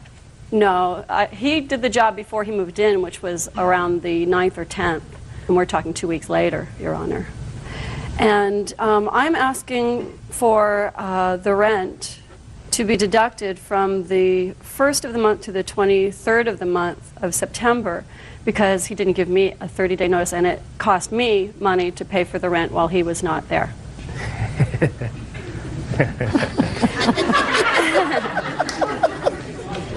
Get real. Real cases, real people. Judge Judy. Chris Chavez claims former landlord Christy Johnson evicted him without notice. Christy says Chris was constantly drunk around her children. Go ahead. I have a letter here that I gave him on the 23rd of August that outlines the fact that he had been Can I see the letter, please? Sure. drunk in my home for several days, had not gone to work, had lied to me, had totally misrepresented himself to me. Just a second. Mm-hmm. I'm writing this note because it seems that you have a hard time talking to me, or maybe anyone, about what's going on with you. I know that you are having a hard time right now and invite you to talk to me about the big stuff in your life. Go deeper in your conversations with me. I don't want to live with someone who clams up and holds up in his room for days on end. I am concerned about you. This is not what you write to a tenant. You write to a tenant, you're leaving your garbage in the hall, your dog is pooping all over the stairway, you know, because you leave food out, there are roaches all over the place. You don't write a tenant that you don't want to live with somebody who clams up and doesn't want to talk to me. Well, Your Honor, he didn't talk to anybody for Who cares? about 6 He doesn't days. have to talk about us to a soul. Well, he lied to his boss. He told his boss that he couldn't come into work. What difference does that make to you? Well, the difference that it makes to me, Your Honor, is that he was drunk in my home, and I have 2 small children, aged 5 and 9. No. You don't say that here. Yeah. No, you don't say that here. You said, I am also concerned for my family. It is apparent to me that you have a drinking problem. We have also smelled cigarette smoke coming from your room. I have lived with drinkers, and I know the symptoms. I have been in enough bars in my life to know the smell of booze in the air. You try very hard to hide these facts, but you're not fooling me. It doesn't say that he did anything untoward towards you, did anything untoward towards your children, came home and threw up all over your living room couch. It said that you smelled alcohol on his breath and that you know the symptoms of alcoholism. Your Honor, the smell permeated the house. I also... Then you made a mistake in renting the room to him. I did make a mistake. Then what a landlord does is a landlord gives somebody 30 days notice and says, go and find yourself another room. I was afraid to let him stay in my house. Then how dare you even suggest to me that you want him to pay September's rent because he didn't give you 30 days notice? Doesn't that sound ridiculous to you? Not to me, Your Honor. Well, it sounds ridiculous to me. It probably sounds ridiculous for the other 10 million people who are going to watch this program, I think. I feared for the safety of myself and my children. It was very stressful. It was very scary. This man was drunk, and he urinated his pants and didn't know it. This man had sushi in his room for 3 days, smelled like a dead animal was coming out of his room. Okay. He was so drunk. I have receipts there that show that he, every day for 6 days, he bought a quart of Bacardi rum and Pepsi. He stayed in his room. How did you find those receipts? When I cleaned his room because he refused to take his stuff away. They were in the trash. You had an obligation to give him 30 days notice, Miss Johnson. Was half the room painted, sir? It was all painted except for the trimming, trim the edges. That's all I had to do to be finished with it. I read your papers, and I understand that you were going through a difficult personal time in your life. Yes. You were going through a separation from your wife? Yes. Your Honor, excuse me, he lied to me when he moved in. He did not tell me he was separating from his wife. He told me not true, Your he Honor. was in a roommate situation. The house was being sold and he had to leave. What difference does that make to you? Well, because it set up a lot of lies. He misrepresented himself as an upstanding young man who worked constantly, and he didn't do any of those things. And I, after doing research... You're a landlord, I found madam. many of those You're things not his wrong. companion. No. You're not his therapist. No. If he wants to tell you that he's living with 6 monkeys, that's his business. He doesn't have to tell you that he's separated from his wife. That information he doesn't have to share with you at all. No, he didn't, Your Honor. Right. He Your does. Honor, You're prior to absolutely right. moving out- But my question is, Mr. Shevins, did you drink a little too much during that period of time? No, I don't think so. I wouldn't drive. I just stayed in my room, worked on computer. Is what you're telling me is you knew enough that you had had too much to drink to drive your car? Exactly. I did not drive my vehicle. Your Honor, that's a lie. He drove his car while he was drunk. He got in a car accident. He told me while he was drunk. Has nothing to do. He's not your boyfriend, madam. No, he is He's not not my your boyfriend. He's a tenant. But he's dangerous, and he was in my home. He did not do anything dangerous in your home. He was bumping into walls. Oh, Miss Johnson. In my home. Yeah, I would suggest that you not rent to anybody else. I am not, Your Honor. Good. It's the most ridiculous thing I ever heard. You throw him out and you want him to pay the next month's rent because he didn't give you 30 days notice. And I'm issuing a judgment for the plaintiff in the amount of $350.50. That's all. Parties are excused. Parties have been sworn in. Judge, you may be seated. You folks have a seat, please. All right, Mr. Ahrens, it is your claim that Mr. Payton assaulted you. Correct. There is sort of a companion case here that I will address either during this case or at some point immediately after involving a Mr. Spear. Is that you? That's correct. And you weren't actually there during the course of this whole event, but you allege your car got damaged by Mr. errands while he was drunk. When did this assault take place, sir? The assault itself occurred at 3 o'clock in the morning. I was with my friends. I need a date, sir. December 18th. At 12/18/04. Correct. Where were you? I was in the parking lot of the Hilton Hotel, located in Corvallis, Oregon. What were you doing there? My friend had a party right next door. It was his birthday party. And what time had you arrived at the party? 10 o'clock. How many people were there? Roughly 8. A lot of drinking. Yes, we were all over 21. I didn't ask how old you were. I said there was a lot of drinking. Yes, there was a lot of drinking. What were you drinking then? I was drinking Miller Lite. Nothing other than beer. Correct. And what happens? We were outside, out front. There's a fence separating his house and the parking lot. And we were out front there. I was with my friends, Jason. Well, they're actually acquaintances. About 3 girls came out of the Hilton Hotel. At that point, we called over to them to come over and talk to us. So they came over to where we were. What did you say to them? I don't exactly remember exactly what we said, but we said, hi, what's going on tonight? What are you guys doing at the Hilton? At that point, approximately 3 to 4 men came out of the hotel and immediately came over to where we were. Mr. Payton targeted me specifically, and he started going after me. I could tell he wanted to fight. He was very aggressive towards me. Well, tell me what he did, sir. He said as soon as he came out of the hotel, he said that he saw me looking at him and saluting in a Hitler-like way. I don't know what he was talking about. Do you know what he's talking about, Mr. Payton? I know exactly what he's talking about. What is he talking about, Mr. Payton? When I walked out of the hotel, we walked over to the young ladies, and they seemed upset, so I walked over and asked him to stop, and he was on the other side of the fence, and he gave me one of those. Can I interject at this point? What were you doing at the Hilton Hotel that evening? The dorms were closed at our university, and I was staying there for a school function. Okay. What time had you started drinking that night? I'm 18 now. I didn't drink. Okay, Ben. So you're outside. And I'm speaking with my friends. It becomes a verbal altercation at that point. So I came over the fence. So you jumped over the fence? Correct, yes. Why didn't you just go home like you were planning to go? I wasn't planning on going home that night. Well, what were you doing outside, Ben? We were just out front of his house so that we didn't wake up his friends. I don't understand that, Ben. You were outside because you were making too much noise to be inside? That would be correct, yes. At that point, I explained to him what I was doing. What did you mean you explained to him? What does that mean, I explained to him? I told him, I repeated the motion of this. I told him that's the only thing I could have possibly done at that point when he came outside. I told him that. He said, okay, that's all right. And then we shook hands. We exchanged names. We asked them what they were doing, and they said they were going to go and get beer and food. So they got in their car, and they took off. They came back about 10 minutes later, maybe 15 minutes later, and we were still outside. What were you doing outside, Ben? We were just sitting on the curb. There's a curb. We were just sitting there. We were just talking amongst ourselves. Go ahead. The 3 girls that were with them, I believe they went straight into the hotel, or they didn't want to talk to you anymore. I don't know if they didn't want to talk to us anymore, or if they were just They didn't want to talk to you anymore. They went right inside. They went inside. Go ahead. Peyton and his friends, they stayed with us out there, and we talked. And at that point, there became a verbal altercation between Mr. Peyton and one of the witnesses, Brown. And I believe it was over food. I believe he asked them if they brought him any food back. Where is Mr. Brown? Mr. Brown is unable to come. So he's not a witness? Okay. Because he's not here. Okay.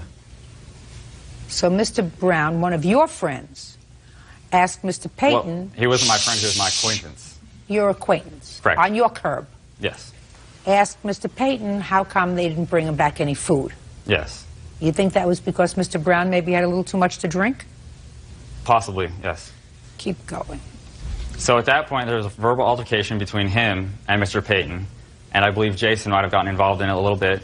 At that point, I got up and I got in between them, and I pushed them aside, and then I'm not sure exactly what he did. That's about where my memory ends. Shortly after that point, it was because he had struck me to the face. I received a massive concussion. I have photos here if you'd like at this time. You can take a look at that. I fell back. I hit the concrete. I lost about 1.5 pints of blood. You can see my cheek there. It was possibly dislocated. Looked like you fell back really hard. Yes. At that point, I had a concussion. I do not remember anything from that point on. Now, Brian. Yes. Let's hear it. Like you said, the young ladies did come out there. Why don't we start with the young lady? Oh, okay then. Because you weren't there. The young lady was there first. Is Can I that right? interject at this point? No. Okay. You came out at some point of the Hilton Hotel. Yes. Ben and his friends were yelling at us, and what were they yelling? To come over and like what were our names, and we could tell that they were very intoxicated. And then the boys came out and were like, these guys won't leave us alone. They keep yelling at us, and they're very intoxicated. And so I believe that Brian asked them to leave us alone. Did you go out with Brian and his friends for some food? Mm-hmm. Yeah, that would be a yes. Yes. What happened when you came back? We got out of the car, and they started yelling and stuff like that, and then Ben started beating the car. And the car alarm... Whose car was it? Mine, Your Honor. Your car.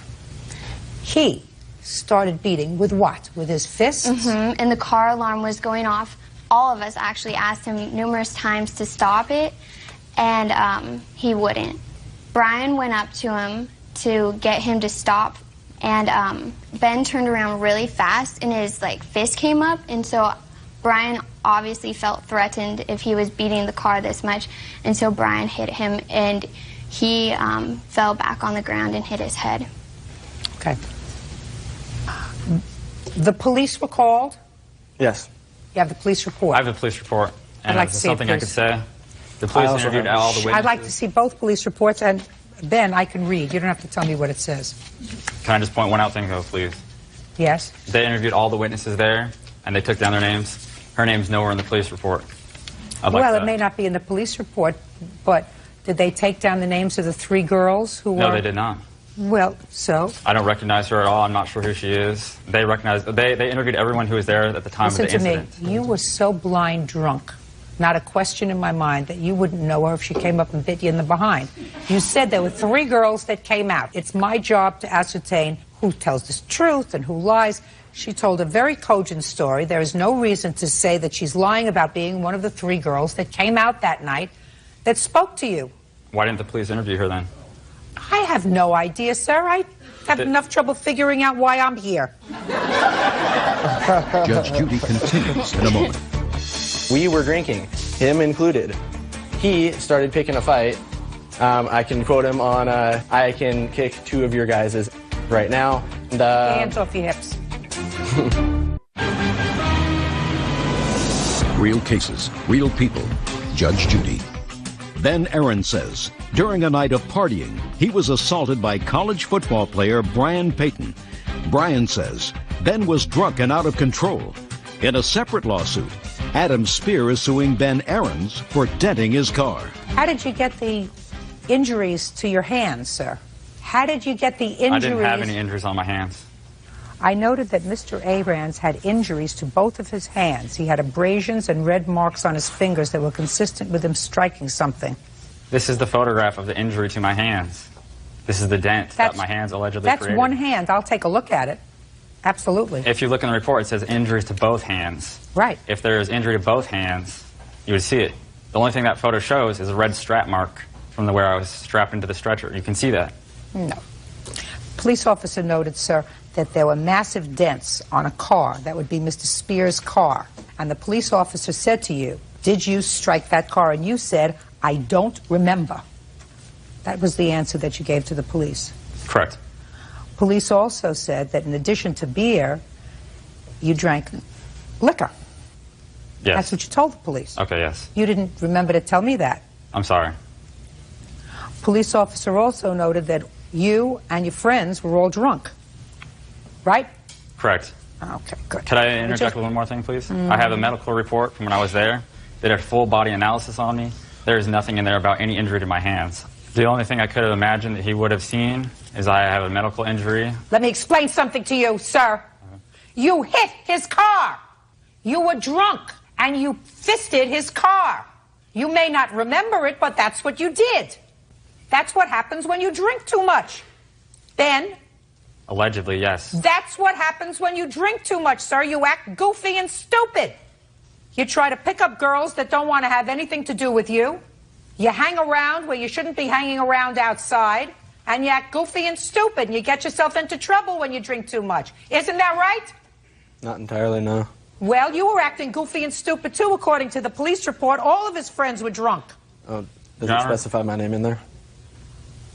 Were you at the party? Yes, I was. And you weren't drunk? They didn't take individual I statements. didn't ask you that question, sir. I said... I was drinking, but I was not drunk, Your Honor. I'm here for a reason. I'm not his friend. I met him that night. Good. I'm here because I can remember things. Everybody else there was too wasted. Why? She wasn't wasted. Huh? I'm talking This at the young, party that we were listen, there. this young lady isn't wasted, sir. And you know what? She also wasn't there at the moment of the assault. Step up. Step up. Go ahead. Kind of twisted that around a little bit. I'm not denying that he hit any car. I didn't. So let's start Okay, there. let's start there. He hit the car. I did not see him hit the car, no. Okay. So you weren't there the entire No. time? No, I was outside most of the time. I was inside for maybe 3 minutes the whole time. He was there when I actually got hit. And I was there and witnessed the assault.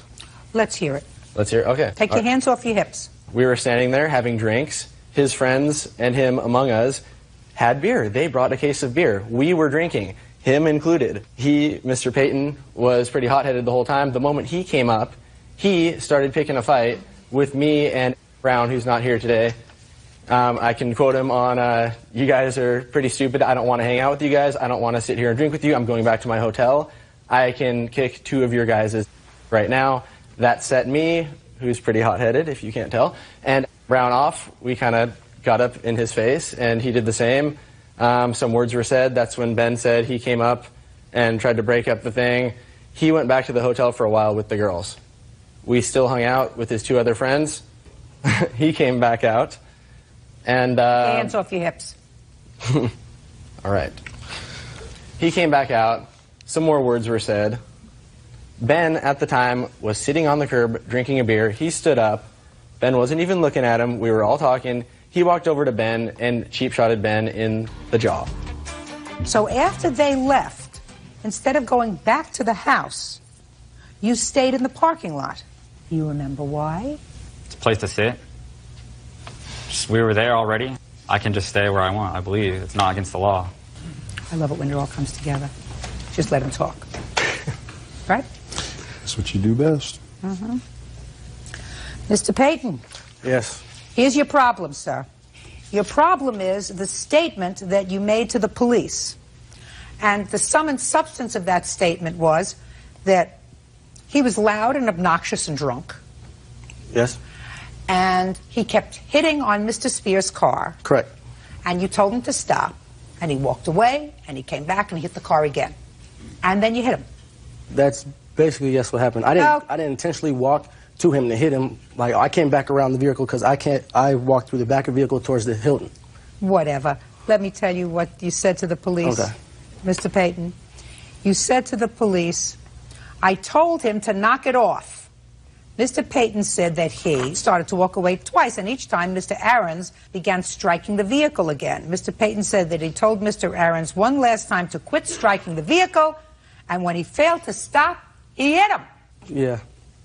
I asked Mr. Payton how many times he hit Mr. Aarons, and he said twice. And that you struck him both times in the face. Yes. And you said you were shocked that he fell down because you didn't think you'd hit him that hard. Well, but he was drunk. Yeah. Now you can stand up. I'm going to hear this other case. You want to get that folder now because I don't have to hear it twice. I've just heard the facts of the case. This is Spear against Aarons. Case number 49. Very good. You have an estimate for the damage to your car? Yes, I do. May I see it, please? Would you like the court fees that's been costing you? No, just the damage to the car. Yes, ma'am.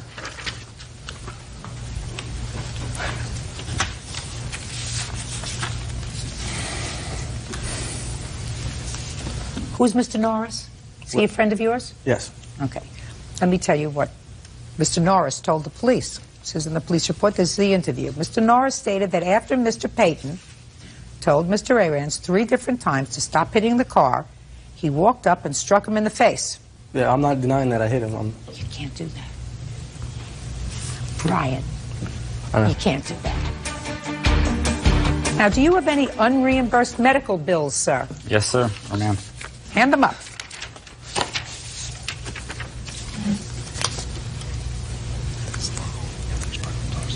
These are all unreimbursed medical bills, is that right? Correct. You had no insurance. My insurance was denied, yes, no insurance. You go to school full time? Yes, ma'am. You have a job? No, ma'am. You can't hit somebody because they're damaging property. He has over $5,000 in unreimbursed medical bills. You have to take care of that.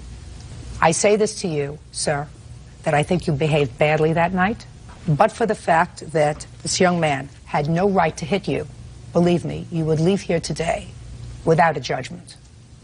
But the law is clear. You cannot defend somebody else's property with physical violence. So I'm awarding you your judgment of $5,000. You are entitled to that. On your claim, I'm awarding you a judgment against Mr. Arans for $1,500 so that you can fix your car. Anything you want to say to me? I have right here a list of all the instances where people were hit by OSU football players in the past several months here, and I believe that this shows that there's a lot of animosity from athletes who are out of line and out of control. This happened at 3 a.m. past curfew. Listen to me, sir. I have no particular axe to grind. I don't even like athletes. What I don't like are young people who get so drunk that they can't remember what's happened. According to the police, according to the doctor, you reeked of alcohol, you had no memory of the assault because you were drunk. Because if you had had any kind of negative vibes with them during the course of the evening, and if you were sober, I can't believe you would be stupid enough to sit in the parking lot of the hotel where they were staying, not you. That's what you keep wanting to answer me, sir, and I'm telling you, that's what happens when you're drunk and stupid. Bad things happen. That doesn't mean he had the right to assault you. It just means that your actions, your purposeful actions in consuming too much alcohol was the proximate cause of all of these events that spiraled out of control that night. And if that's the way you can consume your alcohol, I suggest to you that you don't drink anymore. This case is over. Thank you. Sản phẩm mình đang cầm trên tay đây là dòng vitamin E đỏ và mỗi hộp như thế này thì gồm có 30 viên nang. Thì với cái công dụng, cái tác dụng của dòng vitamin E đỏ mang lại đó là sẽ hỗ trợ chống oxy hóa, trẻ hóa làn da và giúp làn da của chúng ta khi mà có những ai mà có cái làn da khô ráp thì sẽ trở nên căng mịn và cái làn da sẽ được mềm mại hơn và sẽ hỗ trợ giúp cùng những cái vùng da mà bị chảy xệ thì sẽ trở nên được săn chắc và nó sẽ tái tạo cái tế bào da mới, giúp da được trắng sáng và khỏe mạnh hơn, hỗ trợ xóa các cái vấn đề như là thâm, nám, tàn nhang, các cái vấn đề như mụn trứng cá, thâm mụn và trả lại cho chúng ta một làn da láng mịn và trắng sáng một cách tự nhiên. Và đối với dòng vitamin E đỏ này thì nó sẽ còn hỗ trợ các cái tình trạng tóc rụng, khô xơ, bạc sớm, giúp tóc được dày dặn và suôn mượt tự nhiên hơn.